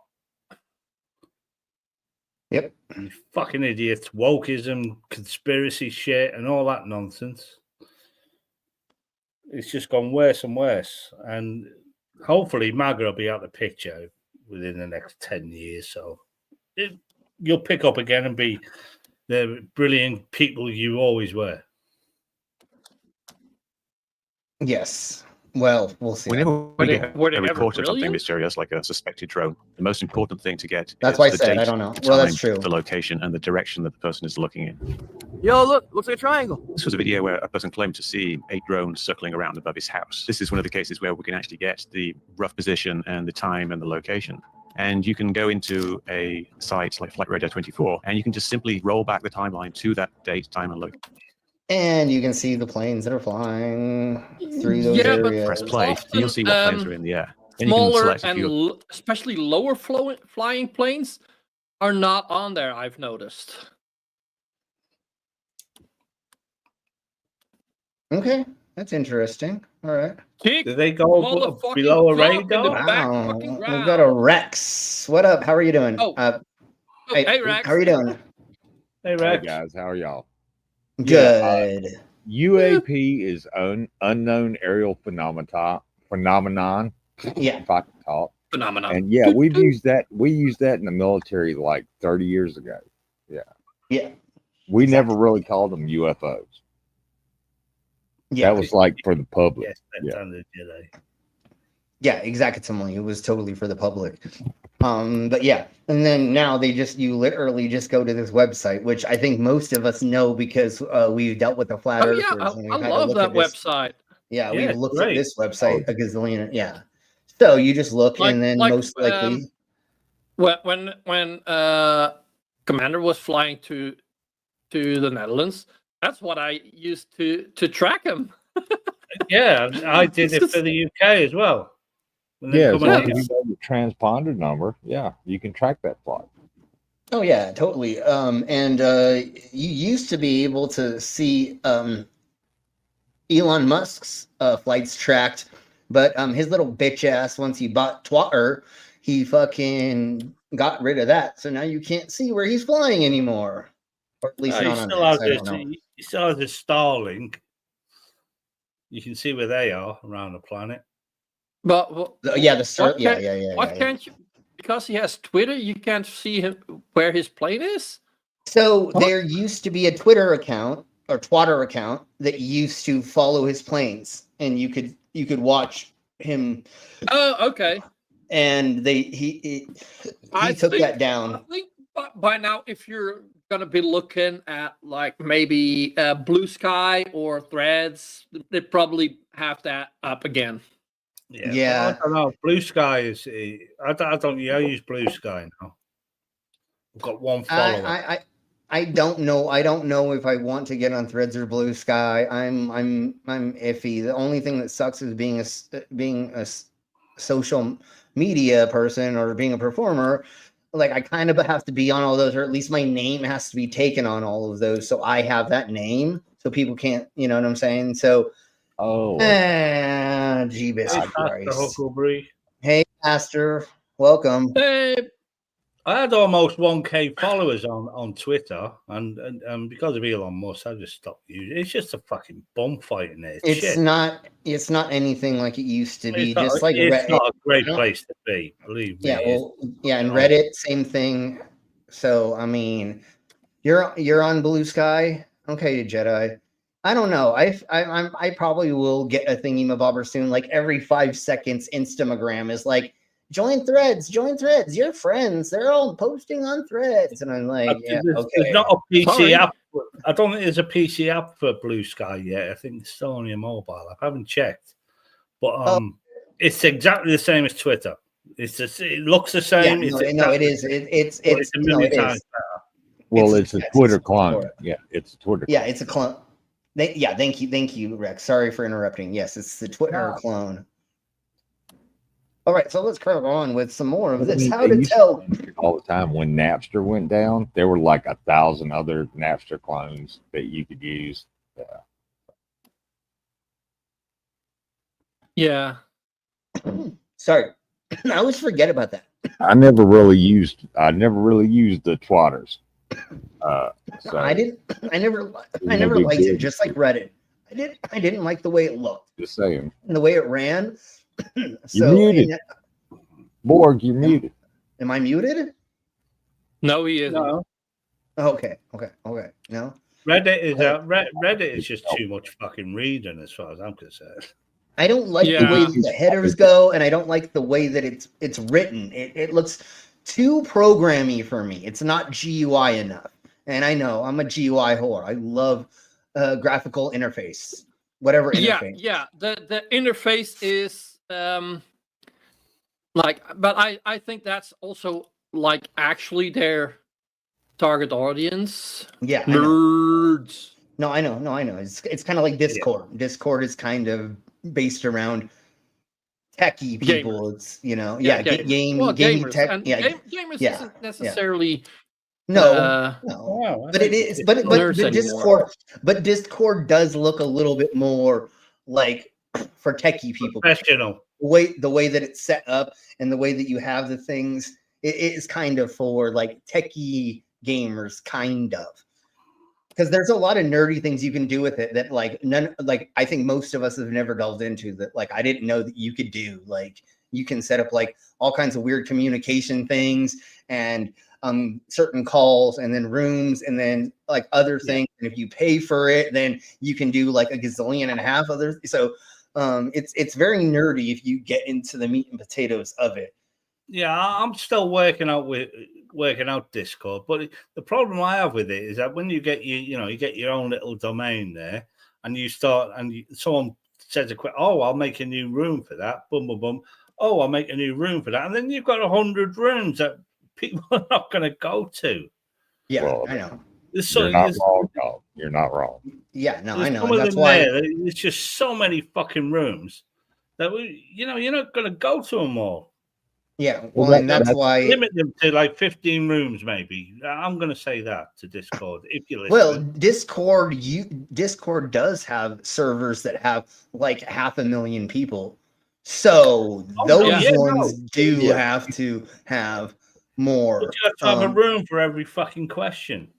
No, you're right. But anyways, that's why I deleted a bunch of my rooms. I used to have like 20 rooms, and then I just realized and nobody's using these ones, and I probably should go in and delete a couple more, or rename them to be like this room is a joint room, or this room is for inclusive of this or something. Make a room for a specific topic, and that's it. Well, that's what I tried to do with my Discord. I didn't want 10,000 fucking rooms where A person can go and B person can go and talk to themselves or whatever. So mine's about like yours is, Slim. I have a few rooms. They're rooms for like music and just bullshitting with people. And, if you want to post memes and shit, there's room for that. And there's general chat. Yeah, I mean, but other than that, I don't need 50 fucking rooms to talk about why the Earth's not flat. Yeah. Yeah, exactly. Okay, that's, so let's get in. That's my beef with Discord is that they allow too many fucking rooms in there. It's just it's for techie nerds or techie gamers, pretty much. Yeah. So, anyways, I'm pretty sure that we know how to tell what a helicopter during the night looks like other than a drone. So we're gonna get past that and let's just go into drone or Venus. Oh, I can tell you that real quick. I totally That's a monkey. said that out loud. And I think we've all kind of went over this a little bit already, but here is how to tell the difference. That's a This video was taken by a professional cameraman, and it shows kind of this wobbly white light. This is something I've seen a lot of times before. I used to deal with a lot of flat earthers, people who believed the earth was flat, and they would often try to prove that space was fake by taking their very long magnification cameras and focusing in on planets like Venus, and it looks exactly the same. No, you got that wrong. Not to be a dick. They took their shitty fucking cameras with not very good sensors, and they tried to take photos of things. Most of them never touched a telescope. Most of them never touched anything with a thing that was a magnification and an actual lens, like an extension onto like a Canon or other Sony or something. No, they took a shitty camera, and they thought that because it said they used a decent camera, they do use a decent lens, but a shitty sensor. Well, I mean, can they wipe the shit off the lens, clean the lens, before you And that try too. to take a fucking picture of something a billion miles away or some shit. Yeah. Yeah. Well, no, that's after the thing with that is just focus.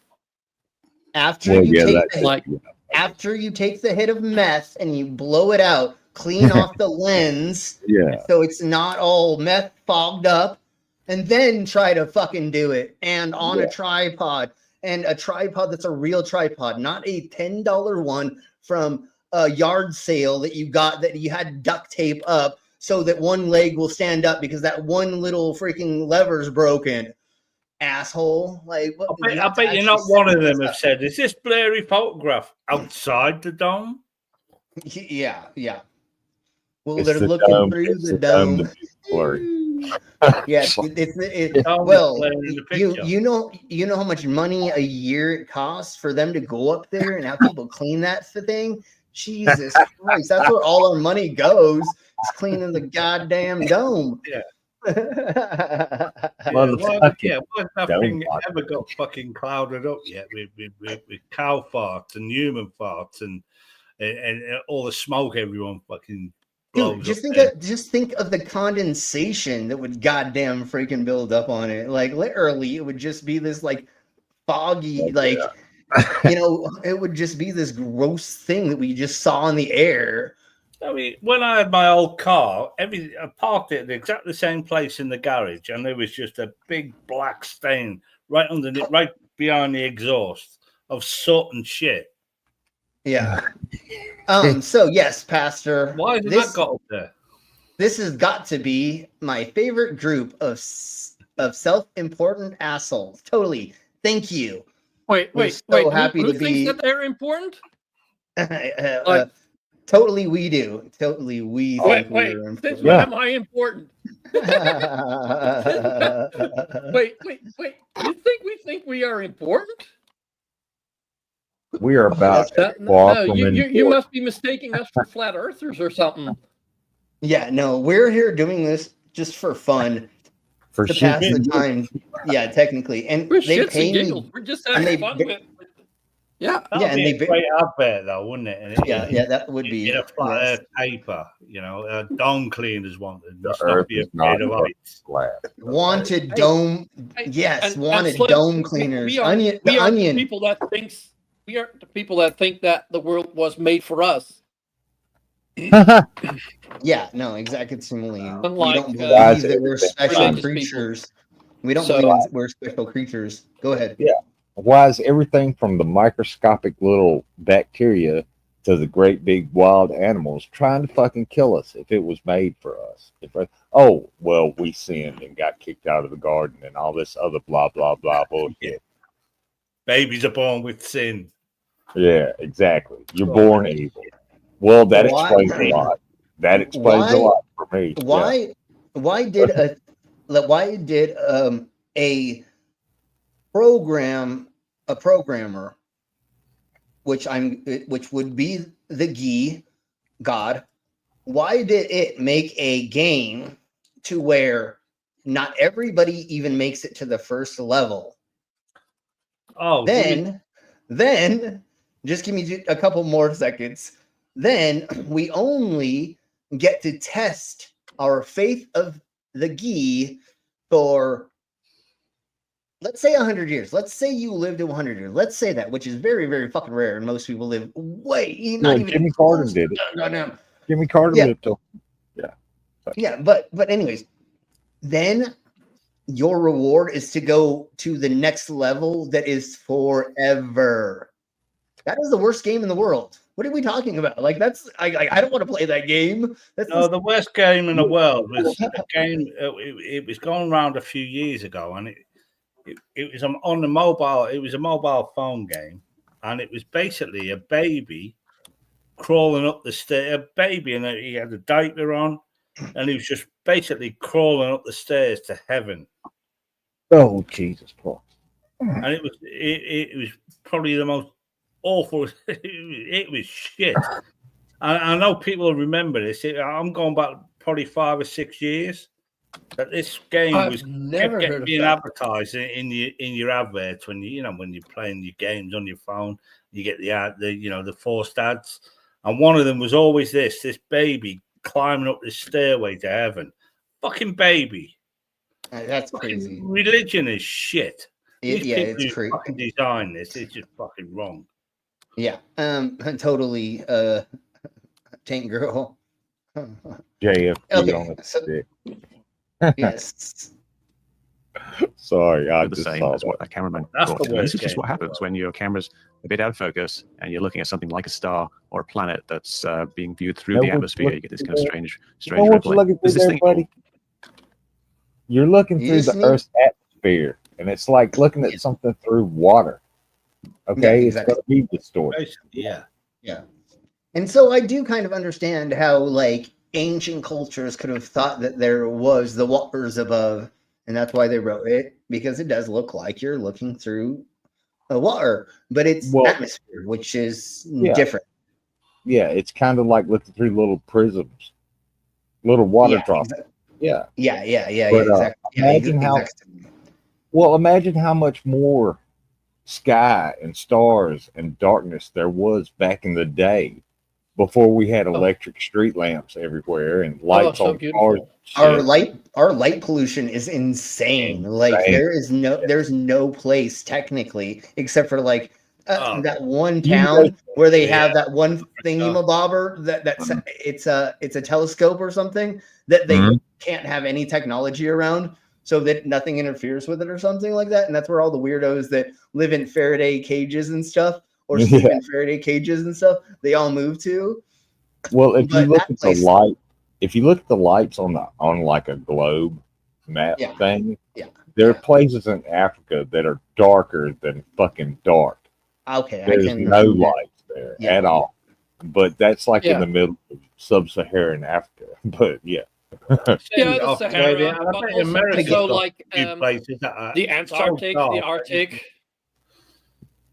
You see the galactic arm and all that shit.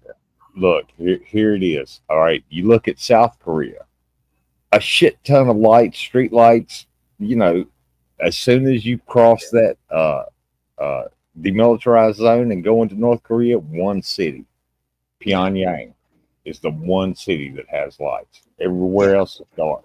Yeah. Yeah, that's crazy. It's You crazy. go to Tokyo in Japan, you can't even see a star. Yeah, it's like Even on a clear night. I'm sure. It's just And like so fucking bright around you. You can't well, even see it. look at goddamn motherfucking Las Vegas. Oh, You'll never see a goddamn star on the you'll never see a planet. You'll never see the moon in the goddamn sky. It's so fucking bright there. If you see a star in Vegas, it's Not normally wrong. a planet, a local planet. Probably No, Saturn if you see a star in Las Vegas, it's a famous person that you run into. It's the only way to see a star in Las Vegas. Yeah, it's Okay, not that's- a Yeah, it's not a terrestrial thingy-mabobber. Ooh, cool! We get to read Bible verses. Awesome. James We told you we're here for a 1:27. laugh. We're not here to preach. Well, I'll read one. I'm not gonna read if he like puts a bunch. Then we're totally not going to. But one, let's do one. Fuck it. You came. Well, into the okay. chat Now and look. let's just see what it says, and then we'll crack Go ahead. on. Pure and Go ahead. undefiled. Because I really want. I barely pre-read it, and I want to actually read it. So pure and undefiled religion before God the Father is this: to visit orphans and widows in their affliction, and to keep oneself unstained from the world. But how do you do that? How do you keep yourself unstained? Yes, go and visit the next one. poor, people that need stuff. But Well, I have a question. I have a question. No one said that. no, that's When not did- how the world works. That's not how the world works. Oh, we Hold on, don't hold on, ask hold on, questions. hold on. Wait. Can just give me 5 milliseconds, and then we'll go. Then everybody can totally. Oh, go. I was- okay. People that are atheists and Satanists and other people that are not of your religion, because I believe you are actually thinking more of Christian religion, and not let's say somebody who's Muslim. But anyways, people that think of other-minded that are not religious still go donate their time to feed the poor, to give money, to donate. I do charity events at least 3 times a year where I raise money for like cancer and homeless children and feeding the homeless and other things. Slim. Today, like, I came across TikTok. I also posted it in your Discord, and like they explained it actually quite well. Oh no, it was not that TikTok that I posted, but I came across it, and they made a very good point. Religion want to help the poor and needy, but they don't want to solve it because then they're not needed anymore. Oh, and Pastor, what about that one? Matthew 10:34. Why do you follow a war god? Can I get my little? Yes. Yeah. Go. No, please go ahead. When did being an orphan or a widow become an affliction? When did it become like a disease? An affliction is a disease, right? That's religious. Yes. When did being an orphan or a widow become an affliction? Because the Bible says so. Fuck that noise. What if homie was a fucking a wife beater and he died of cancer and a horrible death?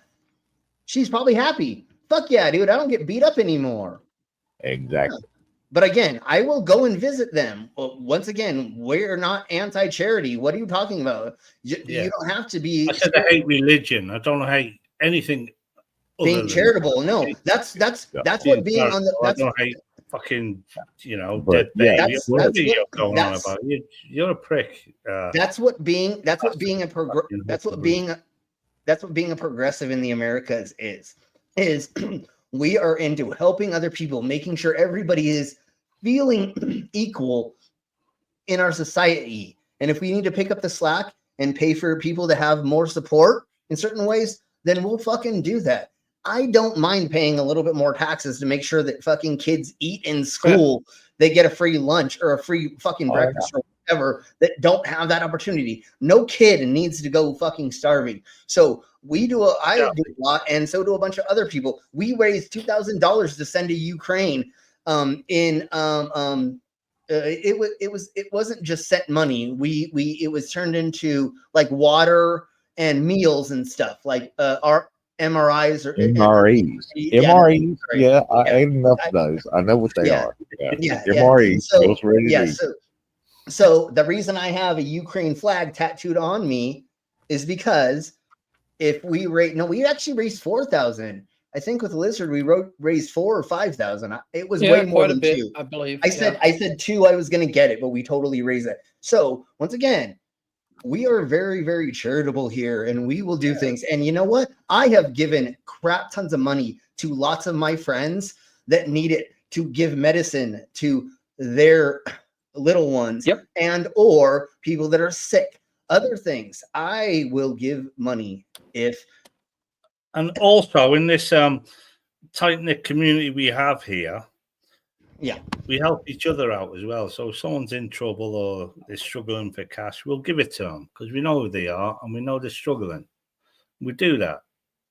Yes, so we do a lot of charitable. If we got a spare few dollars, we'll give it. And I don't know why fundamentalists has fun in it, but a fundamentalist like you, Pastor Horbury, is so fucking narrow-minded that you don't see the bigger picture. You just focused on religion. You don't see what people do. You don't see how good people are, whether they believe in God. This is why I hate religion. It's shit. It's fucking barbaric. It's nasty. It's all about power, control. That's all it is. Power, control, and getting your fucking money. Yeah. Well, next time we do a charity thing, find a tattoo artist that will be willing to tattoo you for free for helping with the charity. And what we do is we do it live on cam. Yeah. And what we do is we post the name of the tattoo artist, and then we'll post you getting tattooed. That's what we did. And I have that has a video or short on my channel. It says like Ukraine flag or something like that, I think is the title. So we can do that. And eventually I should, hopefully soon. We know you love every word of the Bible, but do you know what it actually means? I mean, there's a difference between there's the Bible I and love it. I adore this idol, this book. This book has the ultimate knowledge of everything in the universe in it, and it is my fucking guide to the life, the universe, and everything. Fuck that. So he wants war, not peace. Okay. Yes, I would love peace on Earth. Well, they got to build the temple back. They ain't done that yet. You might love everywhere, Pastor Huckleberry, but you don't fucking understand it. Yes. Unfortunately, there are people who are anti-theists that actually have read the Bible way more than most of theists. And we actually understand it a little bit more. But the other reason why we do is because we can step away and look at it from a different perspective, a third eye, or a different viewpoint instead of being like, there has to be. I'm so scared there's not a God. Because you want to know why I'm so. Hold on, give me a second. You want to know why I'm so scared there's not a God? Because when I die, then there won't be a place that I go, and I'm so scared of the emptiness of darkness when I die. No, that's I hear the roller coasters and the barbecue in hell is pretty damn good. Okay, dude, oh my Jesus, dude, all the amusement parks in hell and the carnival games are fucking amazing, homie. Let me tell you, dude, they're all rigged. I built them. FYI. So you're gonna love them. Oh, okay. I really don't get. Yeah, no, of course that's how are we? How are us helping other people outside of religion? Why is that not as good as helping someone inside? Apparently, it makes us filthy. Because we help right. because we want to help, not because somebody tells us to help. Is that really in the Bible? Or did you just pull that out of your arsehole? Something that he's making up. Okay, because I was like, I don't remember reading that, and I'm not gonna. That the commander is not here. Because I'm not gonna put that up on screen because, like, now you're just like, I don't know. I keep talking out your arsehole, but you're not telling. Anyways, he's talking out of his menstrual hole. You're a very good pastor troll. You're a good pastor. I'll put him in timeout. He's a cunt. Okay, sure, that's fine. Again, that's why you all. Once again, that's why y'all are blue with a wrench, because sometimes I let you all judge that because that's how this world works. This is a community thing where it is more of a. Is it a democracy? To him, we are nothing more than menstrual what we do. Because we don't do it under Jesus.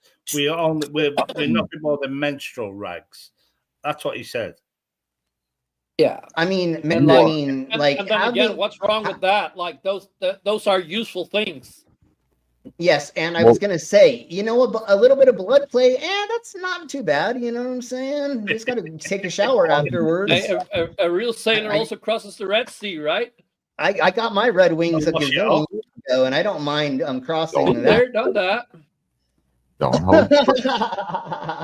I'm hoping that we gross him out by back spinning this. That maybe which would be fun because imagine how much shit they found. Never mind. That is what is fun, is to get trolls to leave. When we gross out the trolls and get them to leave, that is my goal. Our goal is to play with them like a cat does with a injured mouse, but then eventually I try to see if we can say the right words to get them to bow out.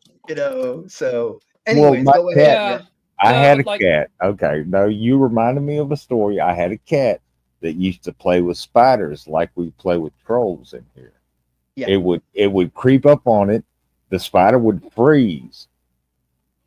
And then right when the spider started to move a little bit, the cat would put its paw on top of it and it'd freeze again and it'd take its paw off. and it would play with it for like an hour before it actually ate it. Yeah. My cat likes spiders. It was like candy. I don't know. I had a cat, or my ex had a cat that had a fascination with spiders as well, that it would do pretty much the same thing. It liked playing with spiders, which was very entertaining, especially when it's like a daddy long leg or something that's not poisonous, but every once in a while, like you'd see it like playing with something. Oh yeah, we had brown. It's the most poisonous animal on planet. Yeah, but Earth. it can't bite big things. It's not poisonous at all. It'll be an ouch, but yeah. And then like I would let her play with jumping spiders a little bit, but I tried to not let it was him. Sorry, I tried to not let him kill jumping spiders. And then obviously like those are wolf spiders we have here. Yeah, I think that's what they're called. And as soon as I see that playing with that, I'm like, no, get the away from that, because no, Jeebus Christ.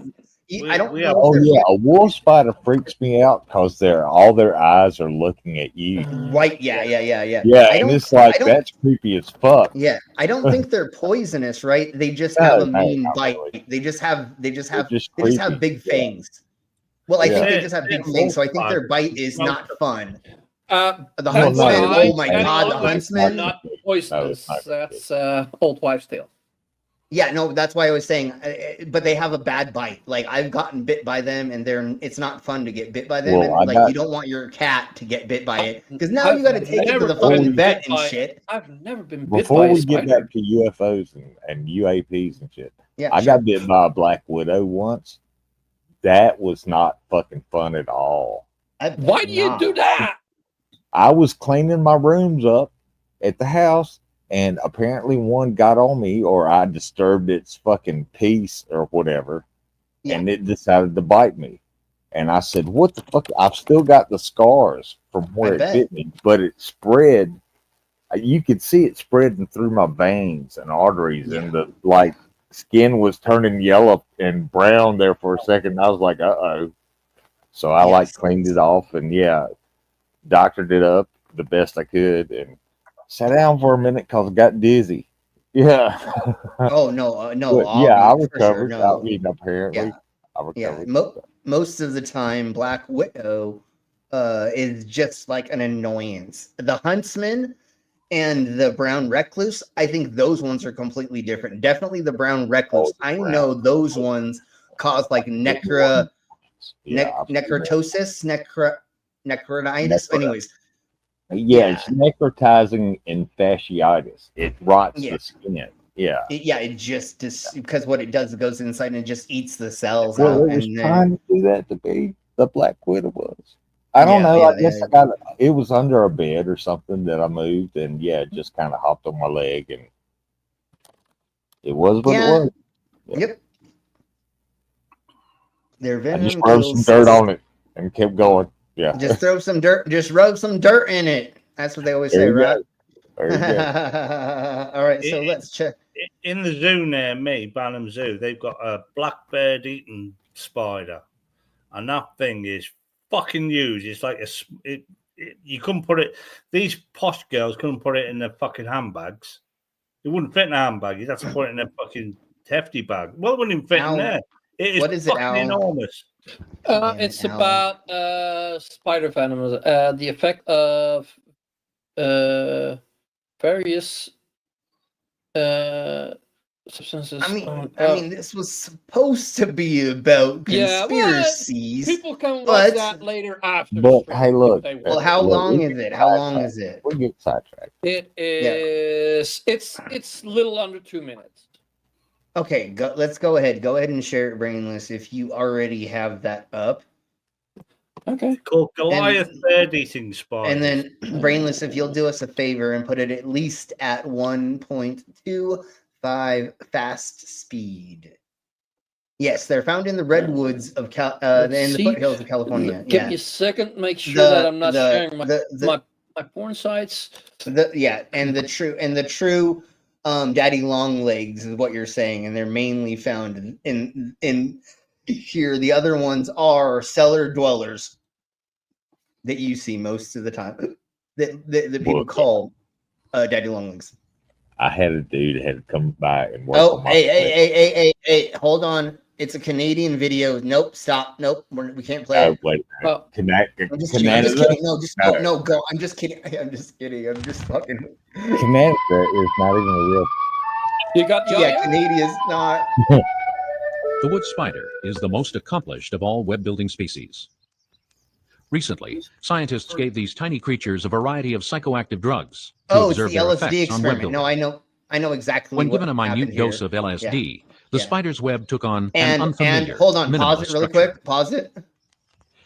Oh yeah, right there. No, that was- back it up like 2 seconds. Yeah, and go back. That was not a That- minute dose of LSD. The Go to spider's where the web Q-tip. took on an Go unfamiliar, back. Go minimalist back to where the structure. Q-tip is. Go back to where the Q-tip.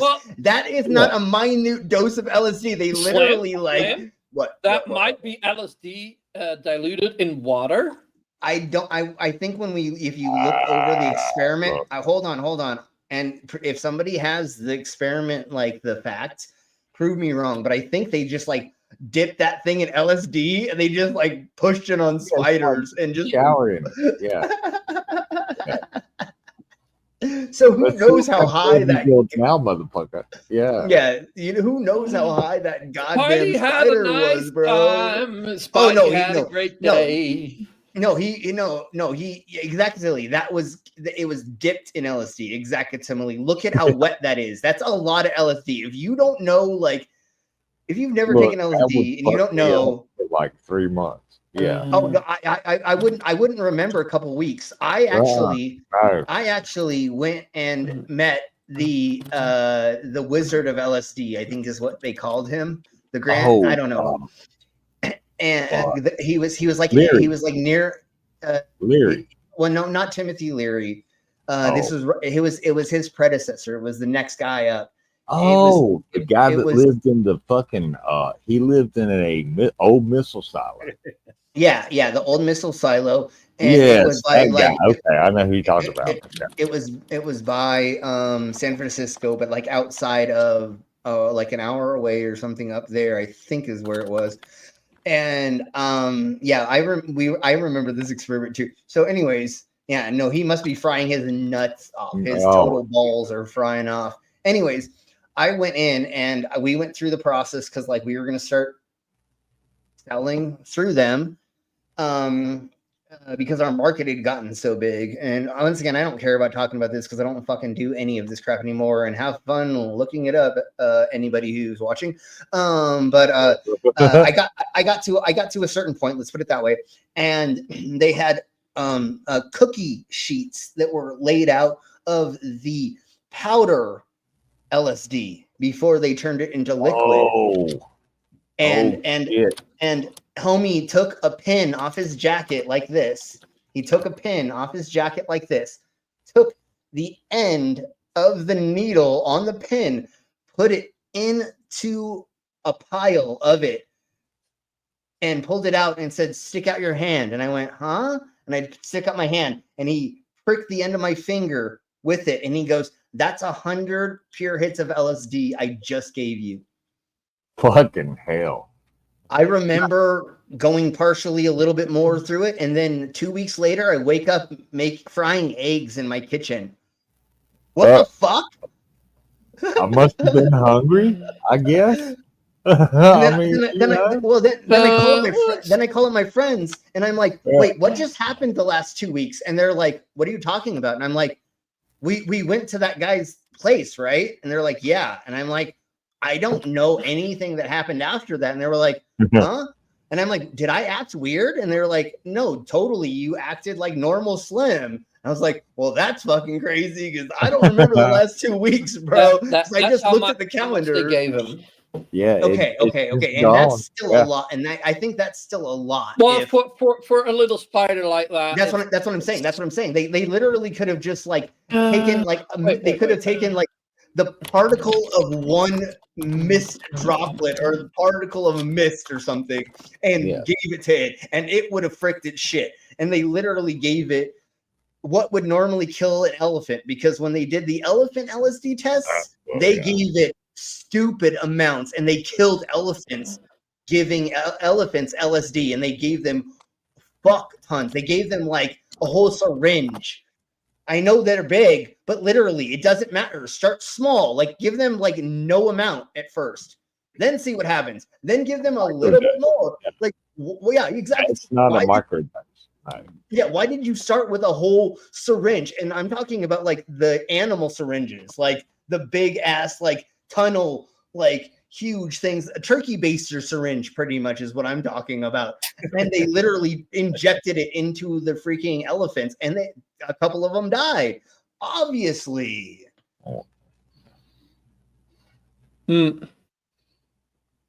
Well, I mean, think about it. Okay.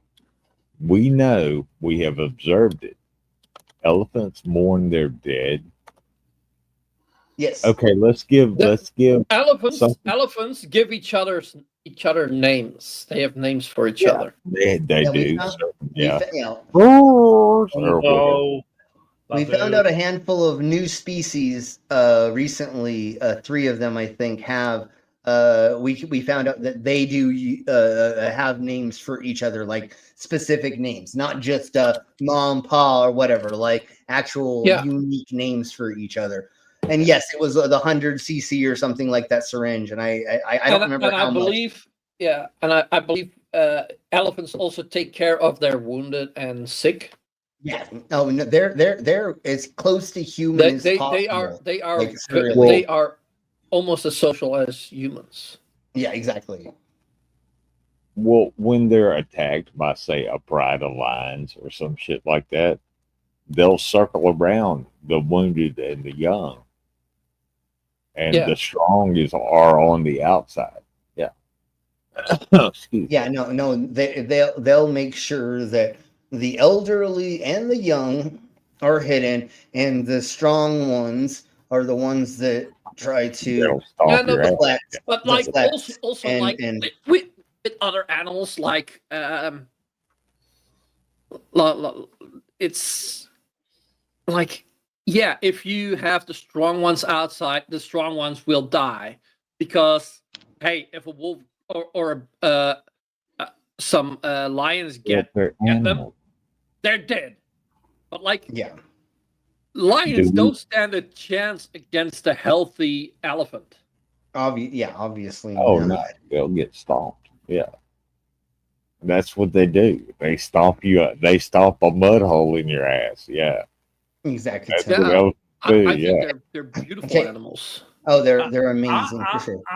I'm guessing that most of the in the animal kingdom, I know we've recognized that elephants communicate with each other with names, and dolphins as well, and a few other species.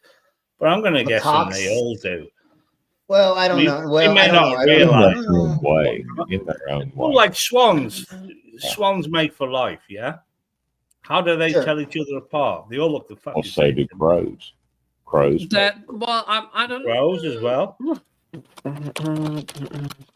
Anyways, you're right. Can we see what the high spider does? Let's get this tripping spider. But really quick, the same thing that happened with like the Christians doing that study about gay animals, and they said no animals are gay, and then we like actually had like real fucking biologists or whatever zoologists look into it, and it's like, no, the animal kingdom is always gay. It's always gay. There's not animals that aren't gay. Like literally, there are animals like go to a dog park and watch all the fucking male dogs fuck each other. There you go. Yeah. Especially if females are nearby. Yeah, and I had female cats that would fuck the male cats as well. Yeah, like, and also, Doug, you said swans mate for life. They pair up for life. They fuck everything else. Yeah, and right, it's like penguins. you know what I mean. It's like penguins. It's like penguins. But anyways, At night they fuck. They fuck everything else. Yeah. But anyways, how do they tell each other apart? Well, you're right. Exactly, something. You're right. Most animals probably do have unique sounds for each other. Let's put it that way, which would be names. And they recently just found out like macaques and there's 2 other species that they now know that they have unique names for each of the person in their group. But let's crack on. Go ahead and play more of this. Given a minute dose of LSD, the spider's web took on an unfamiliar, minimalist structure. Yes. When given caffeine, the web structure was not affected, but the spider's behavior was. Given THC, the active ingredient in marijuana, the spider didn't build a web. It built a hammock, where it lay all day and watched the caffeine spider. Oh, fucking hell. When given alcohol, the spider built a web, found a mate, and raised over 100 young. But the mate got a restraining order, and now the spider can't go within 100 centimeters of the web. The cocaine spider figured building webs was for suckers. Waited till the caffeine spider was exhausted, then came up behind it and popped a cap in its ass. Nice web, Mr. Crack Spider. When winter came, the marijuana spider had no place to live. It ended up in the crack web as the crack spider's bitch. For more information on the crack spider's bitch, contact the Canadian Wildlife Service in Ottawa.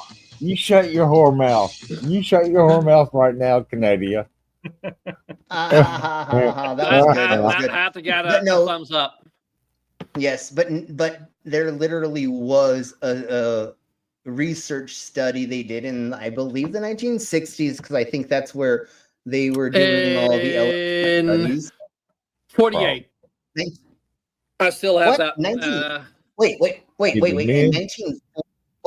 1948, they did that study, the spider study? Done by When was LSD? By Peter White. When was LSD? Oh, you're right. Okay, it was that dude in Germany in 1920 or something, I think, that accidentally made it. A Swiss dude.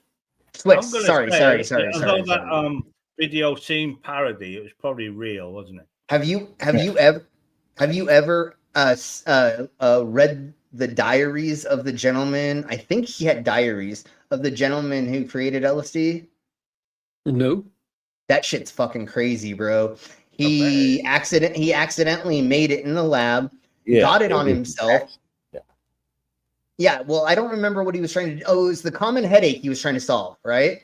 And he thought, if I can change the brain chemistry enough, then maybe I can redirect the brain chemicals to not feel headaches or migraines. I think it was migraines, not just headaches, but I think it was more like the major migraines or the cluster headaches and all those things. I think he was trying to like solve the problem for that, because at the time they didn't have a solution for them, right? So anyways, he is doing all this stuff and he's mixing it, and he doesn't know how he accidentally got exposed to it, if I remember properly. Maybe he thinks I think he spilled. I don't remember. I'm not going to claim. But anyways, somehow, go ahead. No. If I can go a couple more seconds. Ergot, a fungus that grew on rye. He was doing experiments with ergot. Yeah. And he mixed some chemical with the fungus and it made LSD. Yeah, but I don't remember. It was a total accident. I think. Yeah, but I don't. Something. Yeah, there we go. That's what it was. He spilled something. He got it on him or something like that, right?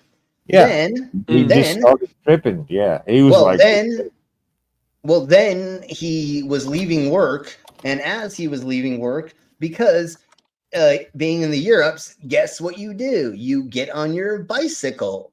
So he is riding his bicycle home through the fjords or whatever. Like he talks about these like tall grasses and these like flowers, and he's like, everything just turned into these like magical patterns, and everything started like dripping, and everything was glowing and blah blah blah. And I got home and like my hand melted in front of me, and like the diaries of him talking about the first time he like experienced it, and then the times after are fucking amazing. It's something maybe we'll go over. I guess we could probably do a whole thingy-mabobber on hallucinogens, because I have done Datura, San Pedro, obviously psilocybin, peyote, salvia, ayahuasca, and a handful of other thingy-mabobbers. Like there was a couple experimental hallucinogens that some chemists were making in LA at the time that I got to take. that were fucking insane. Slim has done some shit you've never even heard of yet. So, Exactly. Like, and I've taken combinations of things that no sane person would ever think of doing. But let's crack on with actually. Blotter acid is when you put it on the paper, the liquid on a paper, and then you let it dry. That's the blotter. It's blotting usually it on, and then and it's it's usually you're right. Usually it's the white, even though they did have patterns. But when you called it blotter, I don't know. And we had a lot of patterns on ours. I came back with a bunch of white fucking blotter. Yeah. And when I got back to where I got it and got back to where I was going, luckily, without getting fucking busted. Because, you got fucking 100 hits of acid in your pocket, you're going away for a while. You know what I'm saying? Yeah, but anyway, I got caught with 55 hits. I know. Yeah. But I got caught with 11 hits when I was 16 in school. You got and then I got caught. Muted. Then I got what? You got that video muted. Yeah, I know. I wanted to get it to pass the warning. And then I got caught with 55 hits of LSD while I was crossing a county border line in California. Yeah. No, I should have spent 10 years in the pen. Luckily, I got a good lawyer, and I also kept telling them, no, I was going to take all of those hits of acid tonight when I got caught with 55, just because I would rather. Yeah, I would rather go in thinking thinking I'm an insane person and that I was going to do that rather than selling. I'm like, I'll go down for saying I'm completely insane and I totally would have done that rather than saying, no, I was going to go to this rave, in LA and go sell them. Yeah, no, I'm not doing that. So I'm just like, no, they were for personal use. And when they asked me, were you going to take them all tonight? I was like, fuck yeah. Dumbass. Like, well, they asked me, they were like, are you going to take them all? Were you going to? I'm like, hell yeah. Fuck yeah. Take them no. Yeah. Obviously, you wouldn't take on purpose. Although I did pay $5 for a hit of acid one time at a rave, and the person with the vial, who was high as crap, unloaded the whole vial in my mouth, and I was like spitting out LSD. Fuck, he dumped the liquid on people. I was making out with people. I was like, who wants to fucking fry for free? And I was just making out with random people just so I could get as much LSD out of my mouth as possible. Exactly. Yeah. I was like, I don't want to die from this. And I had already taken like 2 pills of ecstasy or something like that. So I'm like, yeah, no, this is not going to be a good day if I don't get as much of this out of me as possible. So yeah, and no, I barely remember after that. All right, so let's try. What? Exactly. Let's crack on. Oh, wait, what? Theory that human beings are developing additional energy centers beyond the traditional 7 chakras. Oh my God, we're developing more than the 7 chakras are totally a thing. Remember that, folks. As our species undergoes evolutionary changes in consciousness. Practitioners of energy medicine have documented cases of previously unknown chakras appearing above the crown chakra, which they believe act as connection points to higher dimensional frequencies that weren't accessible to humans before. Energy healers working with these new chakras report consistent locations and colors across different patients, with many identifying a crystalline chakra approximately 6 inches above the crown. Oh, I was hoping that was going to be going 6 inches up something else, but it's on top of the head. Never mind. I'm sorry. I was thinking that meant something. Yeah, that's what I was saying. I was hoping that was anal beads, and we were putting that many. Never mind. We'll talk about that later. Crown that resonates with a pearlescent white frequency. Medical intuitives have noted increased activity in the brain's pineal gland among individuals who show signs of these emerging energy centers. Citation needed on this motherfucker.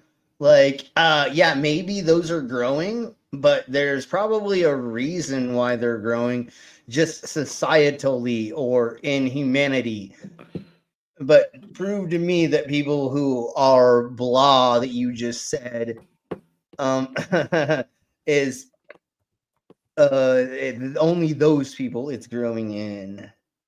And is it beneficial or not? Yeah, exactly. To me, maybe it's just squeezing more of your brain and it's just fucking making you more of a fucking flat earther or more of a MAGA. Who knows? Suggesting a possible physiological basis for these new spiritual developments. Research into children born after the year 2000 has shown a higher prevalence of unusual energy signatures around their bodies, with some displaying up to 13 distinct chakra points rather than the traditional 7.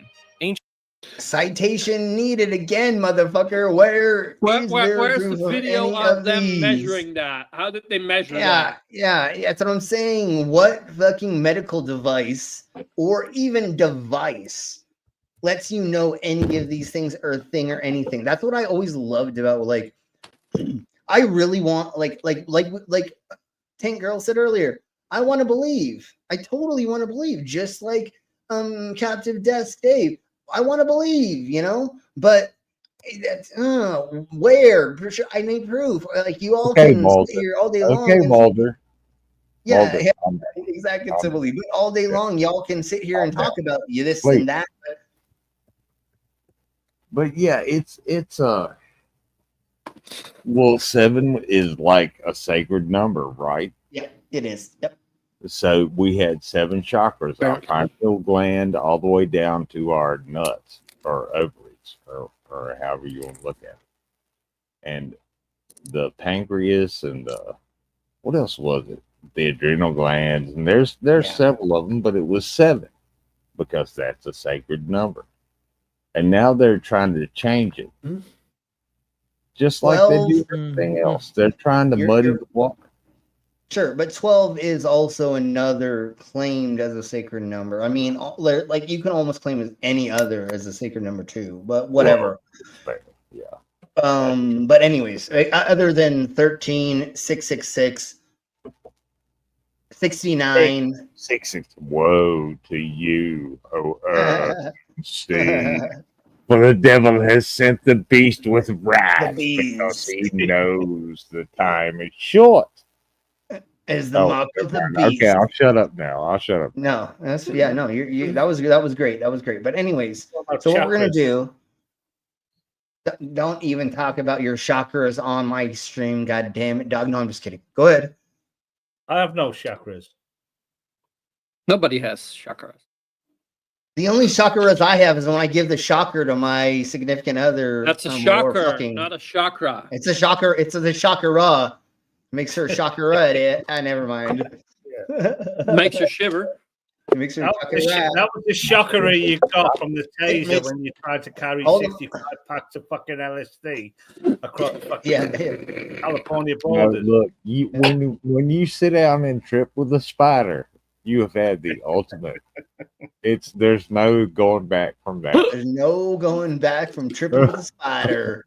All right, Jesus Christ, that's great. All right, so what I'm gonna do is I'm going to go to the next little thingies of the mabobbers, and then I will be right back. I'm going to grab another burr, and I may need to use the glue. What's his Los? It's bigger on the inside. It's always bigger on the inside, especially if she's had a couple kids. Anyways, never mind. Shiny into this brainless. Or that too. He's showing a fucking carnage. Okay. Anyways, I'm trying to forget about Shannon Rev. I'm trying to forget about G-Man, but the motherfucker's popping up in my stream, and I'm like, what now? What don't did they remind do now? Yeah. Don't remind me of the lotion on G-Man's back while he's in a bathroom in the park at 3 a.m. Okay, geez, don't remind me of that. Let's crack on. That wasn't lotion, by the way. It was male lotion. It was lotion that was put there by a gentleman who had came out of his beep. It was a live yogurt. No. It was. Let's continue. It was a live yogurt sample from a gentleman. That way. All right, let's crack on.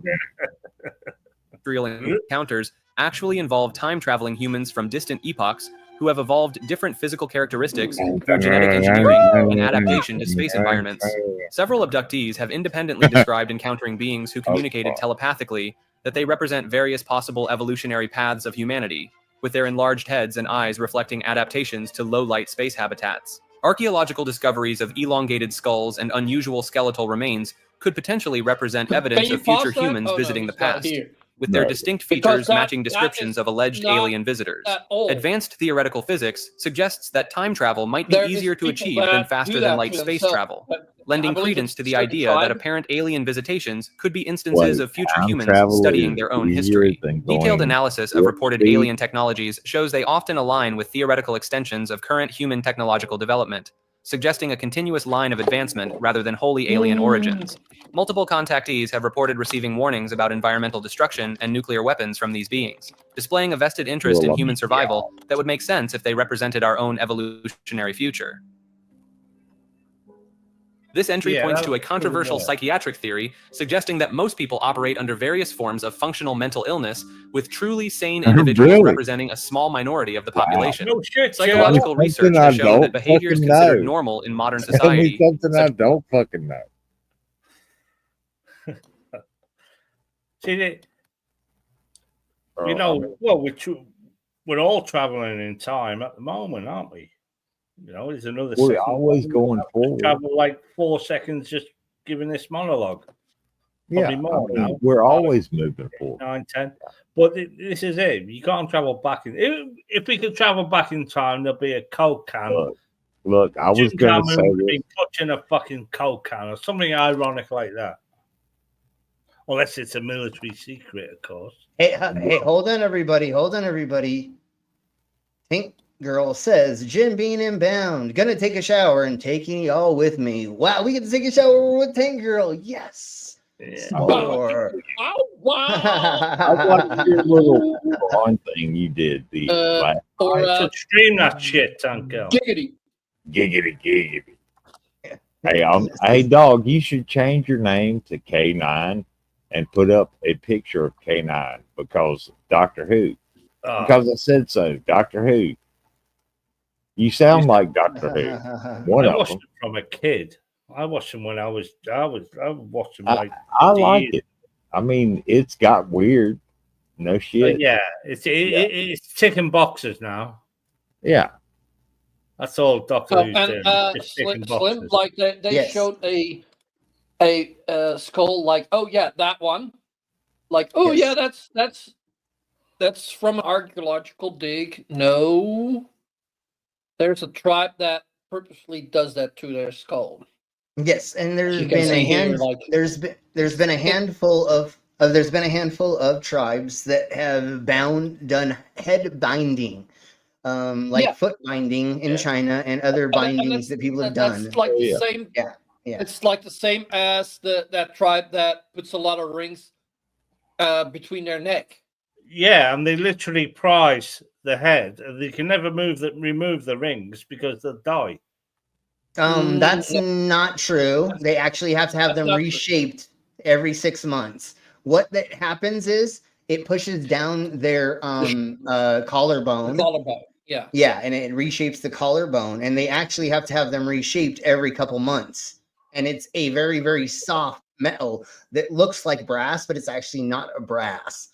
I actually done a lot of extensive research on it, and it's the weight that causes these bones right here to fall, and like mine are, because my scoliosis actually has moved my collarbones further down than they're normally supposed to be, and the tops of my bone is way up here, which is not normal on most people where mine is at.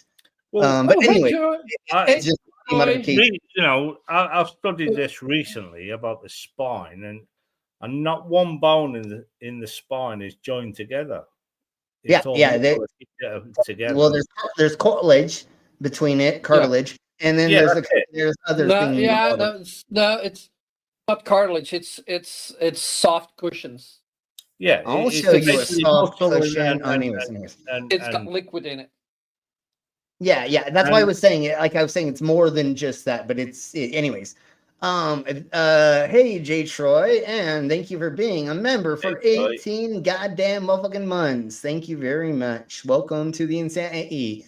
And I told I told everybody to stop using my baby photo for fucking these goddamn things anymore. Jesus, just because my fucking head was weird shaped when I was born doesn't mean y'all need to fucking show this like it's a goddamn real thing. Hey, look, he's not an exhibitionist, y'all.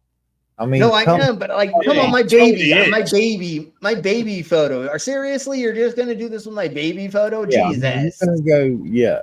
That's below the belt. Yeah. Yeah, exactly. Wait till I'm fucking. Well, I was actually featured in a newspaper when I was 3 years old for a fashion show that happened in Estes Park. But getting into the newspaper in Estes Park, you just had to live there. Literally, that's all you have to do is live there, and you'll eventually be in the newspaper because it's so fucking small. Like, if you don't know, look, Estes Park has like 2,000 people that live there or some bullshit. And at the time in 1981, or no, 1983 or 4 or something, when I was featured in the front page of the newspaper for a fashion show, yeah, there's probably way less than that. There's probably 1,000 people that live there or something permanently. It used to be more of a vacation town than it was people actually staying there all year round.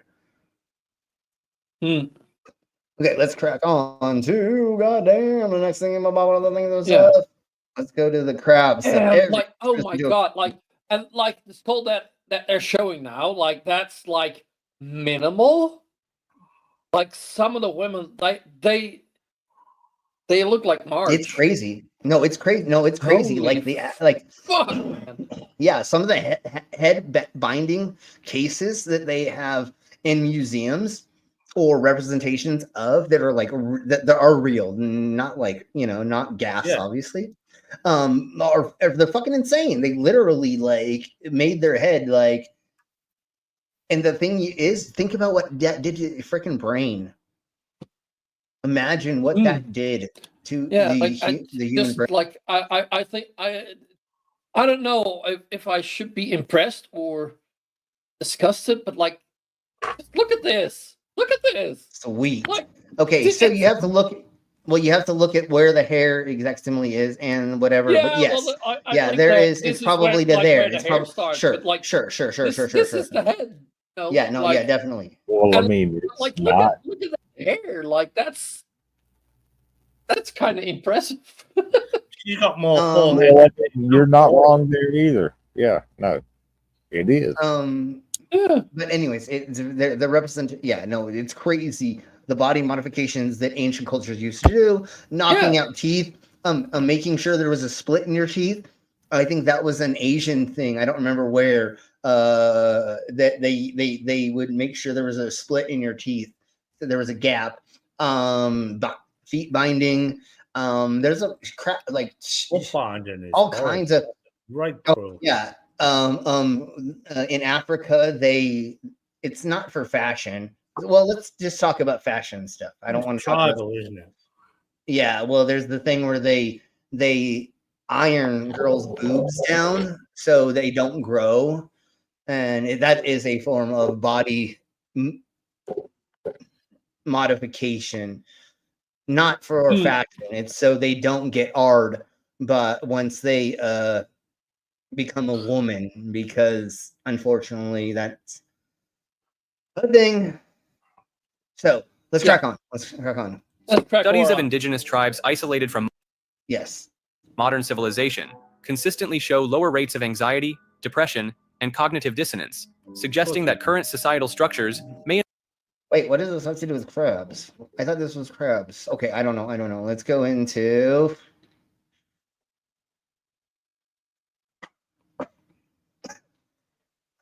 I really. Sorry.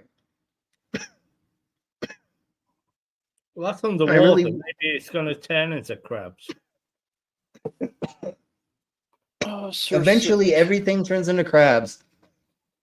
Okay, let's go over just a little bit of this really quick. And I think they have. Not all conspiracies. Here we go.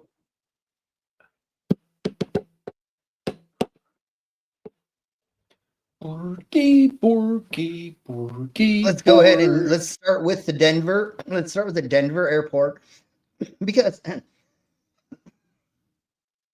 this is list 25, which sorry everybody. I think yesterday we went over them, right? Or we used a clip from them. Oh, that's quite possible, yeah.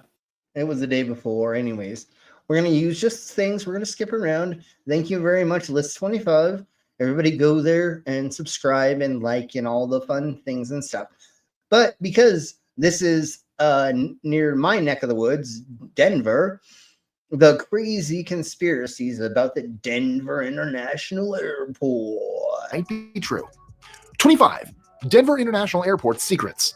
You've probably flown through plenty of airports, but Denver International, that's a whole. This is AI. So I don't know if he's going to say this. What's AI? What's AI? No. That's yeah. No, and its eyes. Yeah, and its eyes glow at night. No. I saw when the people walking through the. Hey, dog. This is totally fucking real.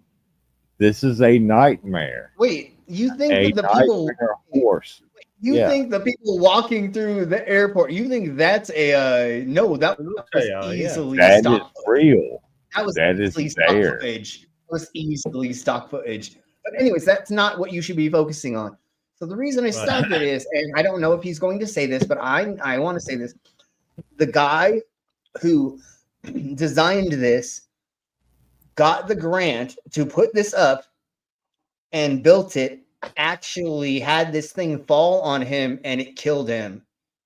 Yeah, I know this story.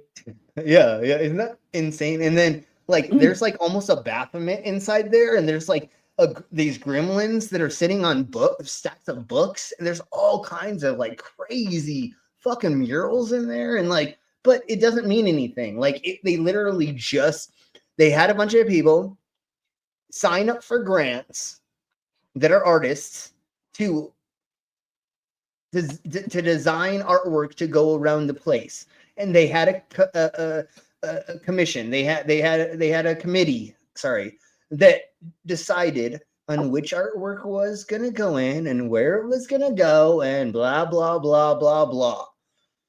So that's what happened. It's no conspiracy. It wasn't the Illuminati. Go ahead. Why does a blue unicorn represent Denver? Okay, it's not a unicorn. A blue horse. A blue horse? A nightmare. A blue and it's actually supposed to be the horse of one of the four horsemen or something like that. So the blue is supposed to be a thing. For some reason, pale horse. It's not death. For some reason, a lot of the imagery inside the DIA has a lot of apocalyptic theme. It's really weird, but that doesn't mean that the Illuminati is working or that the underground tunnels do anything. You know what the underground tunnels do? They get your baggage, you get your fucking luggage to the goddamn motherfucking planes. That's what they do. And you want to know what? You ride through a tunnel that is literally underground. You go through a lot of the airport that's underground. They did it for a reason, to save space. They wanted, instead of it being this big, which you can't see, they made it that big. That's the reason. They decided to make it as many layers as they could so that they could save space, because they needed it to be as big as an airport, because Denver is pretty much the middle of the goddamn USA. Literally, this many states that way, or this much land, literally, Denver is the closest to being in the middle of the US. So that's why they built this huge ass fucking weird, crazy looking airport that has all this weird technology that now isn't really weird. But back in the day when they first opened this, the conveyor belts they have and all this weird technology they had in there was fucking insane. And it was scary. Now it's just whatever. So let's crack on and let's see what he goes over. But I had to give my 2 cents. I said 2 cents. I had to give a couple cents because I live near here and I know a bunch of this mythology, and I have walked around this place a gazillion times. Amazing. That's a whole different story. Some people believe that beneath its massive runways lies a hidden world, underground bunkers for the elite, or even something more alien. The airport's unusual murals, Masonic symbols, and bizarre budget overruns certainly added the suspicion. But here's the part that makes you wonder. The airport is nearly twice the size of Manhattan, way more space than a typical airport needs. And workers have reported tunnels that don't seem to connect to any visible facilities. Plus, that is future planning. If you need to expand an airport, why not already have ways to do that? Because what they're talking about is like what's right behind him. It's just an archway that doesn't have a door yet. That's all they're talking about. Yeah, no, they just have these. Like, I get it. Like if you want to make, if you want to add other buildings, like if you want to add a tunnel under a building, that's much more expensive than putting the tunnel in advance. Yeah, and totally jinx you. Yes, it's like having sex during the day. Illuminati, or at least with illumination in the room or something. I don't know. Yeah. Illumination. No, that's good. Oh, Hold on, Illuminati. That's when you wear the glow in the dark condom. Okay, I'm sorry. I'm done. Let's keep going. Good one. 5 buildings that were constructed incorrectly weren't demolished. They were buried underground. Why? There are just too many red. You want to know why? It costs more money to destroy them than to just fucking bury them or not use them, dumbass. Flags. 24. Paul McCartney. I don't want to go over this one. Let's go to not that one. Let's go to the Phantom Time hypnosis. Back for more. 22. The Phantom Time hypothesis. What if you weren't actually living in the year 2024? What? That's the mind-bending idea behind the Phantom Time hypothesis, which claims that about 300 years of history, specifically between 614 and 911 CE, were entirely fabricated. Yeah. Now, here's the really strange part. Because why did that happen? Why did it skip in time? I never understood this at all. Why this thing, or like why certain places don't people that exist. lived during those days, like they didn't notice that. Like, hey, wait, we moved forward a couple of years. Yeah. Yeah, no, it doesn't make any sense. I never understood this fucking conspiracy theory part. When you start digging into the evidence, or rather the lack of it, it gets a little eerie. Archaeologists and historians have long noted that there's surprisingly little physical or written evidence from this period. Key developments in architecture seem to leap forward with no real transition. Romanesque styles appear out of nowhere, while earlier periods seem oddly quiet. Another puzzling aspect is the mismatch between historical... Or y'all are just like looking over the evidence was there? Before that time, did people already write shit down? Or was it getting written down just after that? Yeah. Exactly. Well, I mean, back in the day, there was some damn pope that reset the calendar and that threw everything off that had been recorded. I forget who the pope was, but yeah, it was some Catholic pope that said, no, we got to reset. Yeah. McGregory, is that what you said, dog? McGregory? Okay. All right. I believe you. The Gregorian calendar is what we use now. So it was just a calendar shift is all that it was. Yeah. Okay. Makes sense. And it changed a lot of shit. Obviously. Yeah. And then obviously and also, it would seem like thing disappeared, time disappeared, but it didn't. And go ahead, Brady. but also, like, who says we're living in the year 2025? Like, that is just a number we made up. We started counting at some point.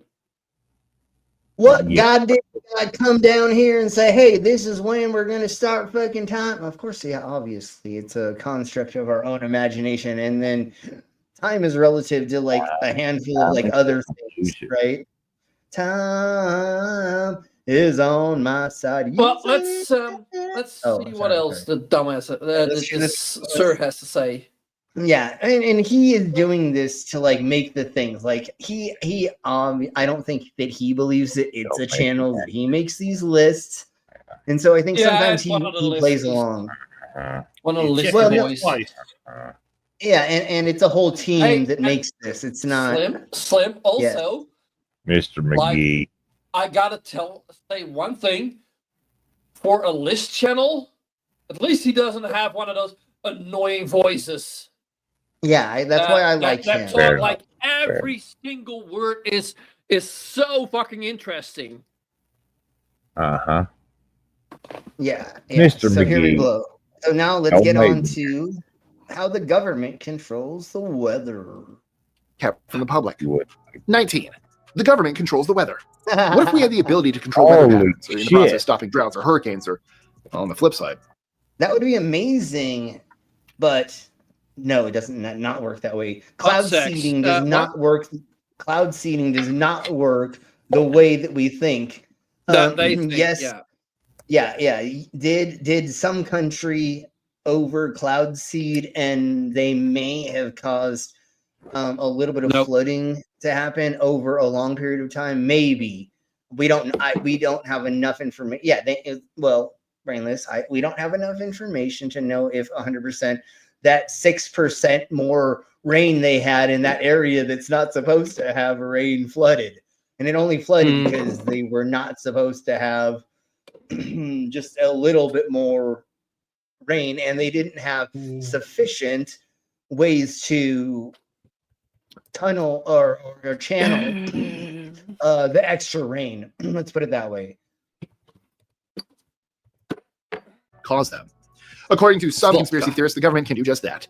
The theory suggests that programs like HAARP, a high-frequency active auroral research program, which studies the ionosphere, could be used to manipulate weather. Here's what makes this theory interesting. HAARP does exist, and while it's officially described as a research program for improving communication systems, some suspect it has far more powerful capabilities. In fact, governments around the world have been studying ways to modify... Yeah, if you look at it, then it does not show that anything... And like with the cloud seeding, we can kind of... Here we go. No, let him go. Let him go. Let him spew his bullshit.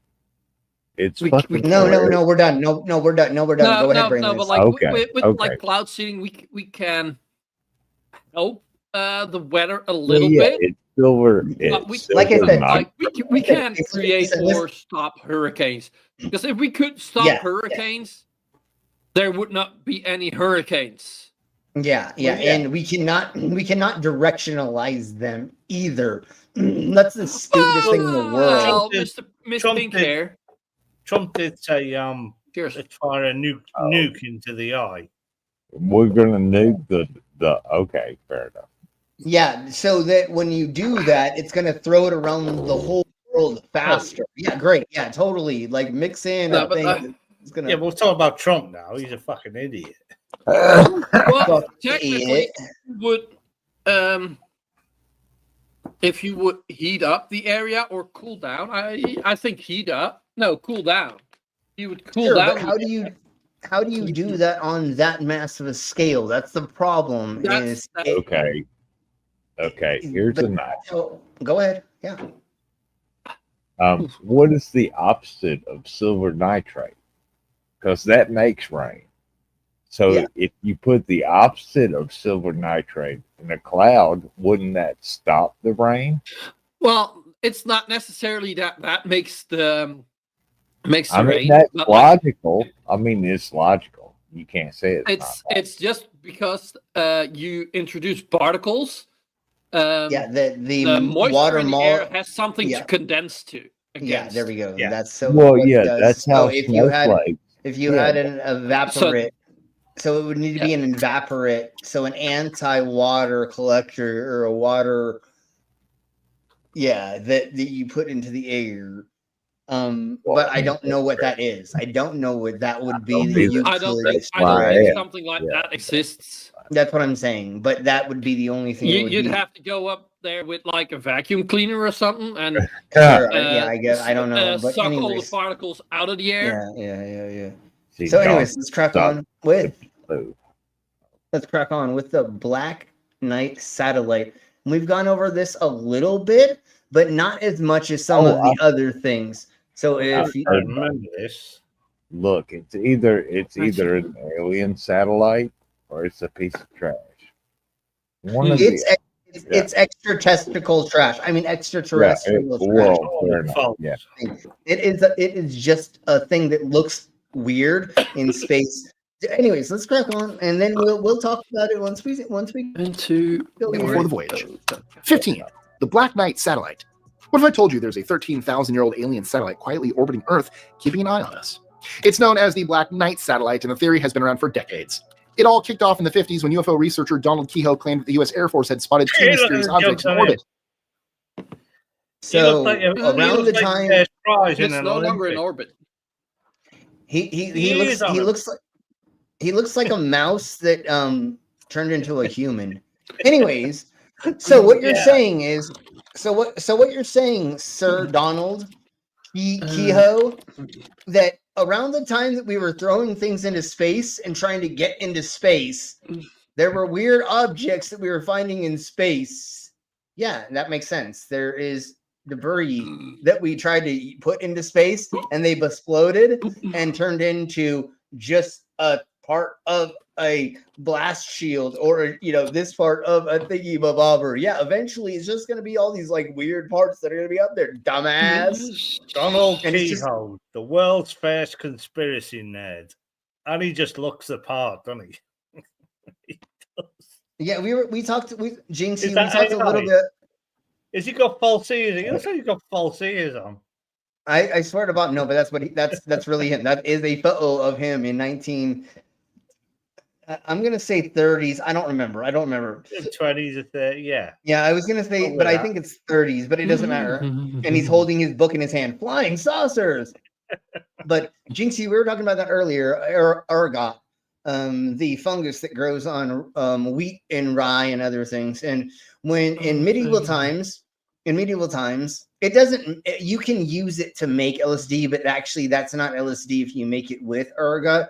There's a different way to make lysergic acid dithotamine, or I think I said that right. I could have said it wrong, but anyways, there in ancient times, and even I guess in the Americas, in certain small towns and other things, you would have one baker in town, right?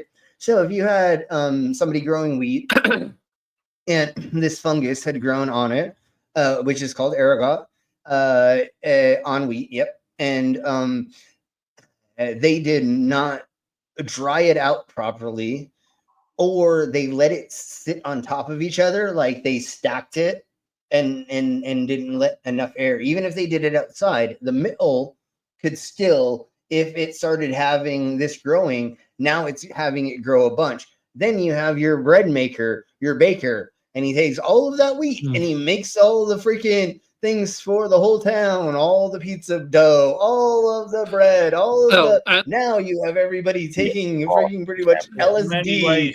It's a thermal blanket. Who's a thermal blanket? Wait. The Black Knight. I know. Yeah, okay, thank you. It's a thermal blanket. Yeah. So once again, space trash. Thank you. Exact simile. Brainless and they know exactly what it is. Like, no, we know what fucking it is. Obviously, at this point in time, our punk asses know what the hell it is. It definitely was a thing that was very popular in the in the last 50 years. Let's put it that way. Okay. A lot of conspiracy theorists believed in this Black Knight that they believe was like Masonic, and the aliens and the Masons or something were all together with it, or some bull crap. And yeah, years before we launched any human-made satellites. Then in the 60s, no, we were still launching things in goddamn motherfucking space. It just was not freaking satellites, and it was not goddamn motherfucking actual like thing. Well, I think we were shooting animals into space in some things, right around that time. I think the first experiments with monkeys and dogs. Monkeys, dogs, and cats. I think. Look at when, and like I think Russia was the main people or the main place country. Like it was just like they were just throwing animals into space like it was fucking candy that they were just tossing in the air. Or I don't know. I don't think that's a good analogy. That's not a good analogy. No, what good you mean. analogy. Let's move on, people. So what year did they start throwing animals into space? 62. I want to say 63. Last game. So when they I'm were going to say 61 just to to be okay, fair enough. Fair enough. Let Brain, let's look it up. Price So is right. I'm going to say 61. Well, I'm going to say 69 just because I want to say 69. I was correct, but who was the first one? It was Laika, and it was 57. See. So November, 3rd of November. Really? In the 50s. So that's what I'm saying is when this douche nozzle, the dude back here. Oh, I don't remember seeing. Okay, Mr. Wingnut. This, whatever. That guy. Big ears. Yeah. Wherever Big Ears is. Whatever. Mr. Taxi. Whenever he saw these things, that's when multiple countries were flinging things into space. So now let's go into the government is hiding free energy. And now I feel like for some reason it's not going to play this. So let's just do this really quick. During NASA's STS-88 space shuttle mission, a photo came out showing a dark, odd-shaped object orbiting Earth. NASA shrugged it off as a thermal blanket lost during the mission. But it could have been. He even said that in the goddamn thing. It was confirmed because they tracked exactly. every bit of space debris. Yeah, exactly. So here we go with this. 14. The U.S. government is hiding free energy technology. According to this theory, devices capable of generating unlimited clean energy already exist, but they're being kept under wraps to protect the profits of industries like big oil. One of the key figures tied to this theory is Nikola Tesla. In the early 1900s, Tesla was known for his groundbreaking ideas about wireless energy transmission, and some believe. Dude, you know what his wireless fucking transmission of fucking free energy that to power the fucking telephone lines was? A fucking crazy ass fucking electrical ball that was in the middle of the fucking air. Tesla coils. Is free energy. Literally it was like a 50-foot one. It was a 50-foot one in shite. Like if you count the moon and the sun, then you got wave energy. You've got solar power and the wind. You got turbines. And later, I know they're trying to develop fusion at the moment, but it's going to be like there's people that say like that's just impossible. It's decades away at room temperature. So. But I mean, you're right. And the closest technically could be that, and could be a couple other things. It could be a combination of multiple things that are doing certain things that like it's technically technically free. All our energy comes from the sun. All of it. Yes. But if we can use ways that make it so that like things move with multiple triggers to cause things to do things to make energy, then there would be technically a way, but there's never going to be 100% free energy machine, and that's not a thing. And if the American government had this, we would literally be using that on all of our military technology. All of our military technology. If you make a device that can basically make free energy, still not free because that device needs maintenance. Sure. Yeah. Okay. All right. We'll see you later, Alderman. Although, like uranium and things like that. Or you can share the link. Take care. Yeah, share the link. Share the link. Everybody can only share links for their stuff. I mean, like, holy shit! It's like yeah. Okay. So let's go ahead and But I'd say you got nuclear energy, which is, uranium and radium and all that crap. But even that comes at a cost, at a price. It really does. All of it. Yes. Yeah, because you need to keep the facilities running. We'll go over secrets hidden in ancient art later. And the Hollow Earth, Alien Lake, and other frozen mysteries we're going to do for Crazy Shite because it's an hour-long thing. Slim, so we'll do that. But what? You never played an Did you hour long. already eat? I have not eaten today at all. No. So make sure you're not going to crash at some point. Well, we'll Stop see. Before that point. We're already going 3 hours. That's what I'm saying. No, I know. I'm watching the time.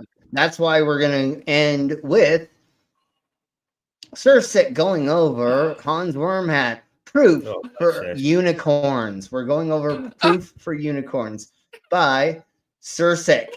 Thank you, Sick, for letting us look this over and for being awesome. Everybody go check out Sick because he's fucking yes, please sick, go to Sick. Yes, he's amazing. Yeah, and you'll obviously Pastor, go check out Sick. No, definitely, Pastor. Go check out Sick. So here we go. I'm gonna go here. Pastor Huckleberry would be fucking annoyed with Sick. I don't think he'd like him at all.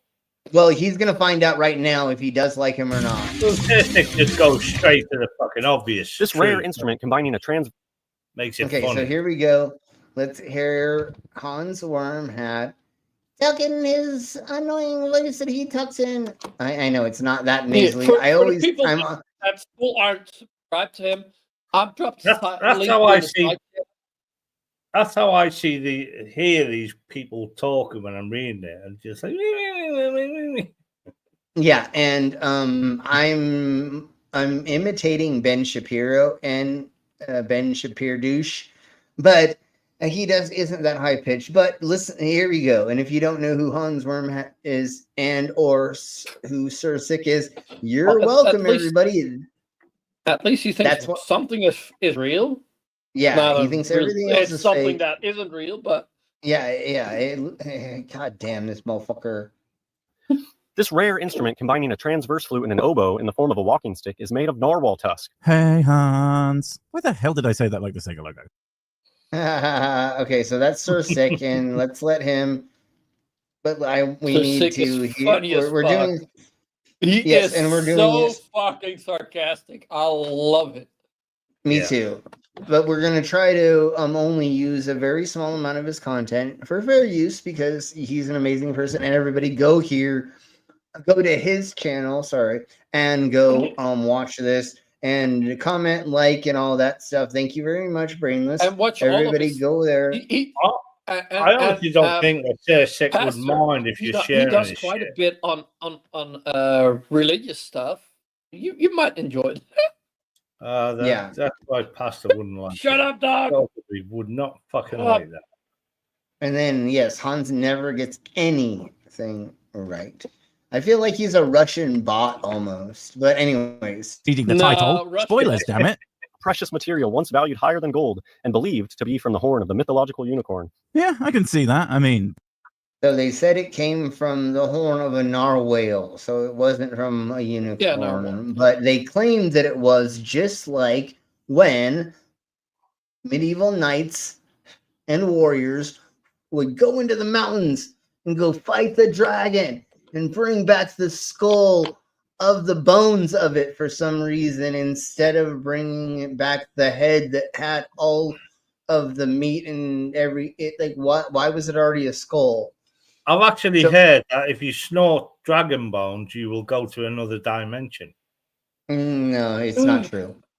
If you snort fossils, it doesn't do anything. I tried it. It's not that fun. It just gives you a sinus infection. That's all it does. Anyways, let's crack on. Yeah. Anyways. I mean, if you snort, never mind. We'll talk about that. Yes. Yeah, and they are technically a unicorn. You're right, but it is their tooth. It's their toothes. And you know that a narwhal, in rare occasions, the males can actually grow 2 of them sometimes. It's very, very rare, but sometimes their body will grow another small one on one side. It's usually not 2 large ones. It's usually like a baby one on one side, and then the dominant side has the larger one that is Perhaps actually one crept out the sea. Perhaps one crept out the sea and grew 4 legs, hence the Bible. That's where they get it from, the unicorns.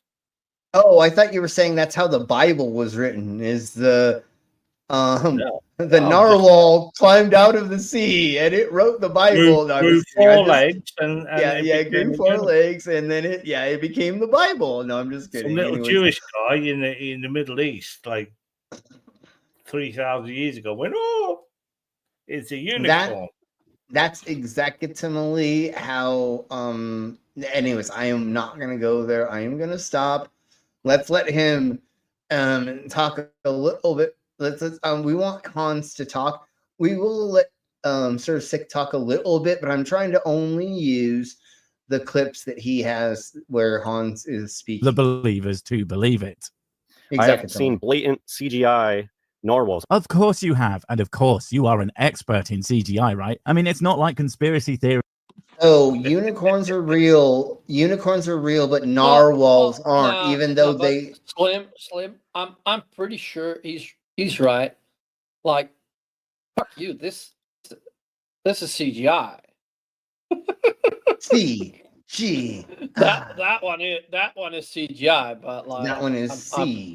It seems to me like 100% sure like this is not like that. Look is at a that. real. That's an amazingly weird animal. I love it. I fucking love it. And if you hold on, Brainless, will you do me a favor? Will you bring that picture back up if you have not closed the tab? Okay, so if you look at where the horn is coming out of, or the tooth, actually, it is not out the middle of its face. If you look, its nostrils are in the middle, and the tooth is actually coming out of the right side of the face. It's kind of hard to see it from here, but if we look at other fish. I don't remember why, and I don't know if anybody understands 100% why they have these things coming out. Well, I'm guessing they stab their prey to death. They stab their prey. No, they can't, because that's no. They've never caught that being a thing. So evolution is a fucking fickle thing. It's like I think it's like the bigger penis thing. It's like the bigger muscle thing. They fight each other with it. From what I can see. Okay, cool. If that's what, then totally. I thought we didn't know, but anyways, yeah, and that's why we're trying to do this, is hopefully to learn things. And you know what? Most of the time, I don't know if we actually learn anything. But anyways, let's crack on. Are big. They're huge. Yeah, it sounds like I just came across at one here. Compared to a human, like holy fuck. Yeah, they're if they stick big. that shit up your ass, it's you're dead. It's popping off your head.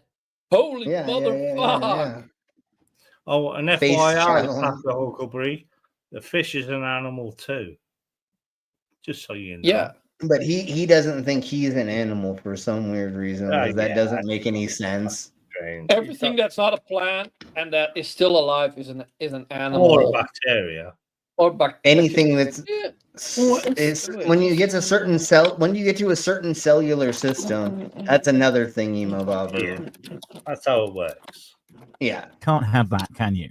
I believe they take seal footage and they just CGI narwhal head on them. I mean, there's two things with that. First off, they just CGI narwhal heads onto seals. Why the fuck would they even do that? That's so insanely stupid and unnecessary. And second, the fact that and why are there I don't know if I'm going to be able to say ancient, but why are there from like the 1600s is where I'm pretty sure there are illustrations of biologists, zoologists that have traveled around the world and at certain points in time have written and had illustrated these things. And this was at the time where these people were doing it to actually document the real animals. Like in the medieval times, if you were paid a crap ton of money by the queen or by a government to go and find animals that they thought existed, or there was a new thing or a new place that they were trying to discover, you totally discovered that. You know what I'm saying? Make that fucking map. Say that. Oh, draw that fucking weird ass. Like, you're not gonna come back empty-handed. Like, if you don't catch the coming animal, back at least empty-handed would mean leaving empty-headed. Well, headless. Well, yeah, no, or your head is off. Yes, you didn't have a head anymore or anything. No, yeah, no, that's you. They don't give you a lot of gold to go on an expedition to not find anything. No, you went on an expedition and you tried your hardest, just like I said with the knights. The knight went into the freaking mountains to go kill that nasty freaking dragon and they came across something that looked like a crazy animal or crazy predator, which was a T-Rex skull, a raptor skull, a T-Rex skull, any of the skulls of any of the dinosaurs or anything that looked scurry, and you brought it home and you said, I killed the dragon. And that's what you did, so that you didn't get your head cut off. And that you can marry the virgin princess or whatever, I guess. I don't know.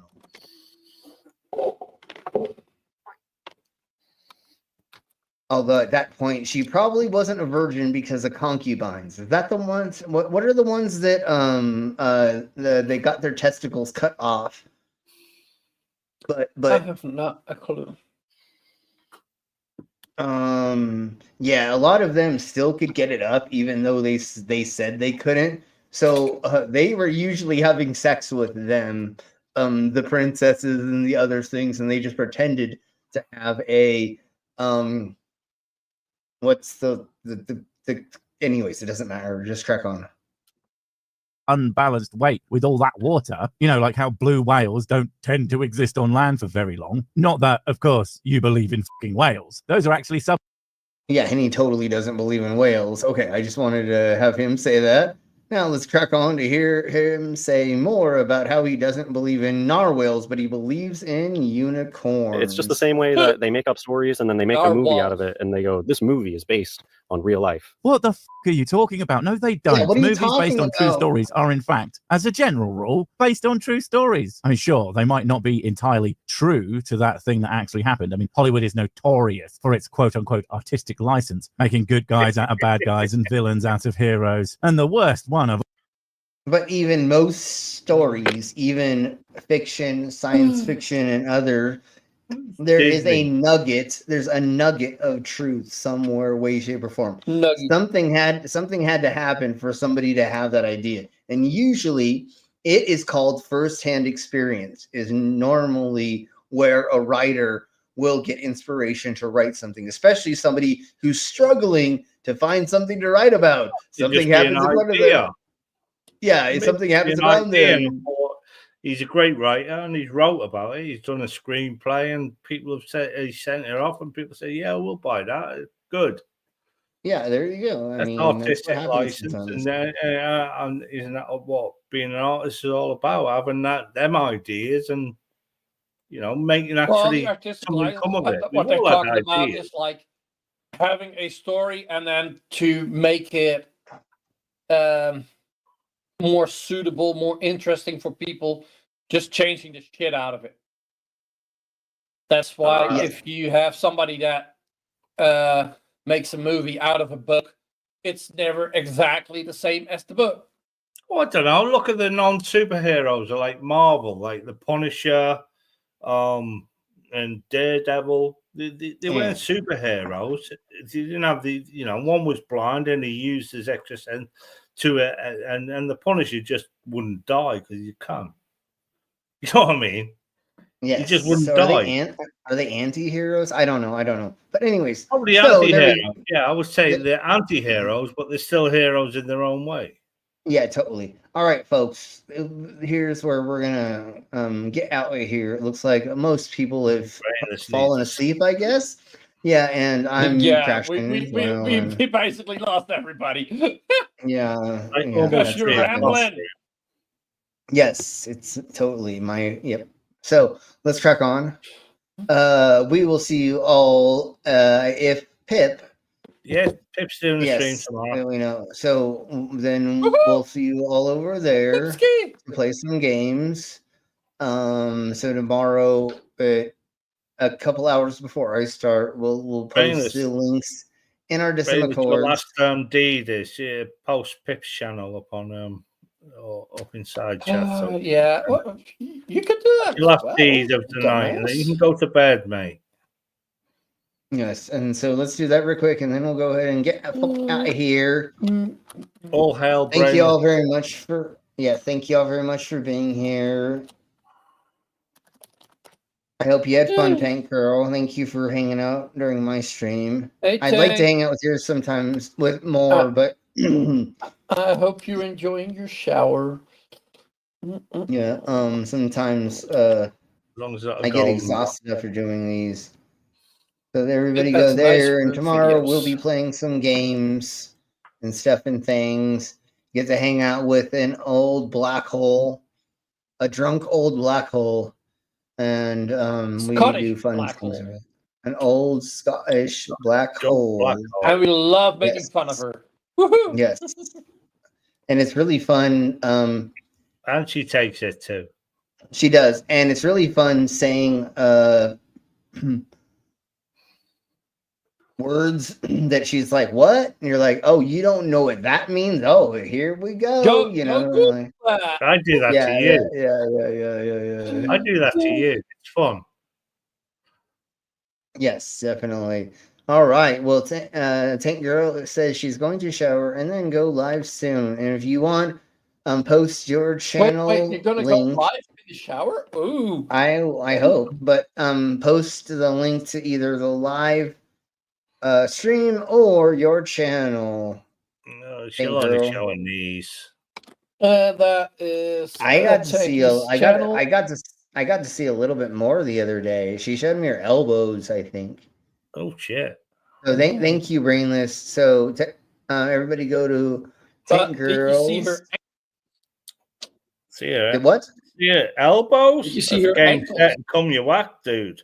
I saw her ankles and her elbows. Ooh. I think is what she showed me. Oh, I'm currently seeing her leg and her knees. Yeah. Because I think she was showing me her tattoos.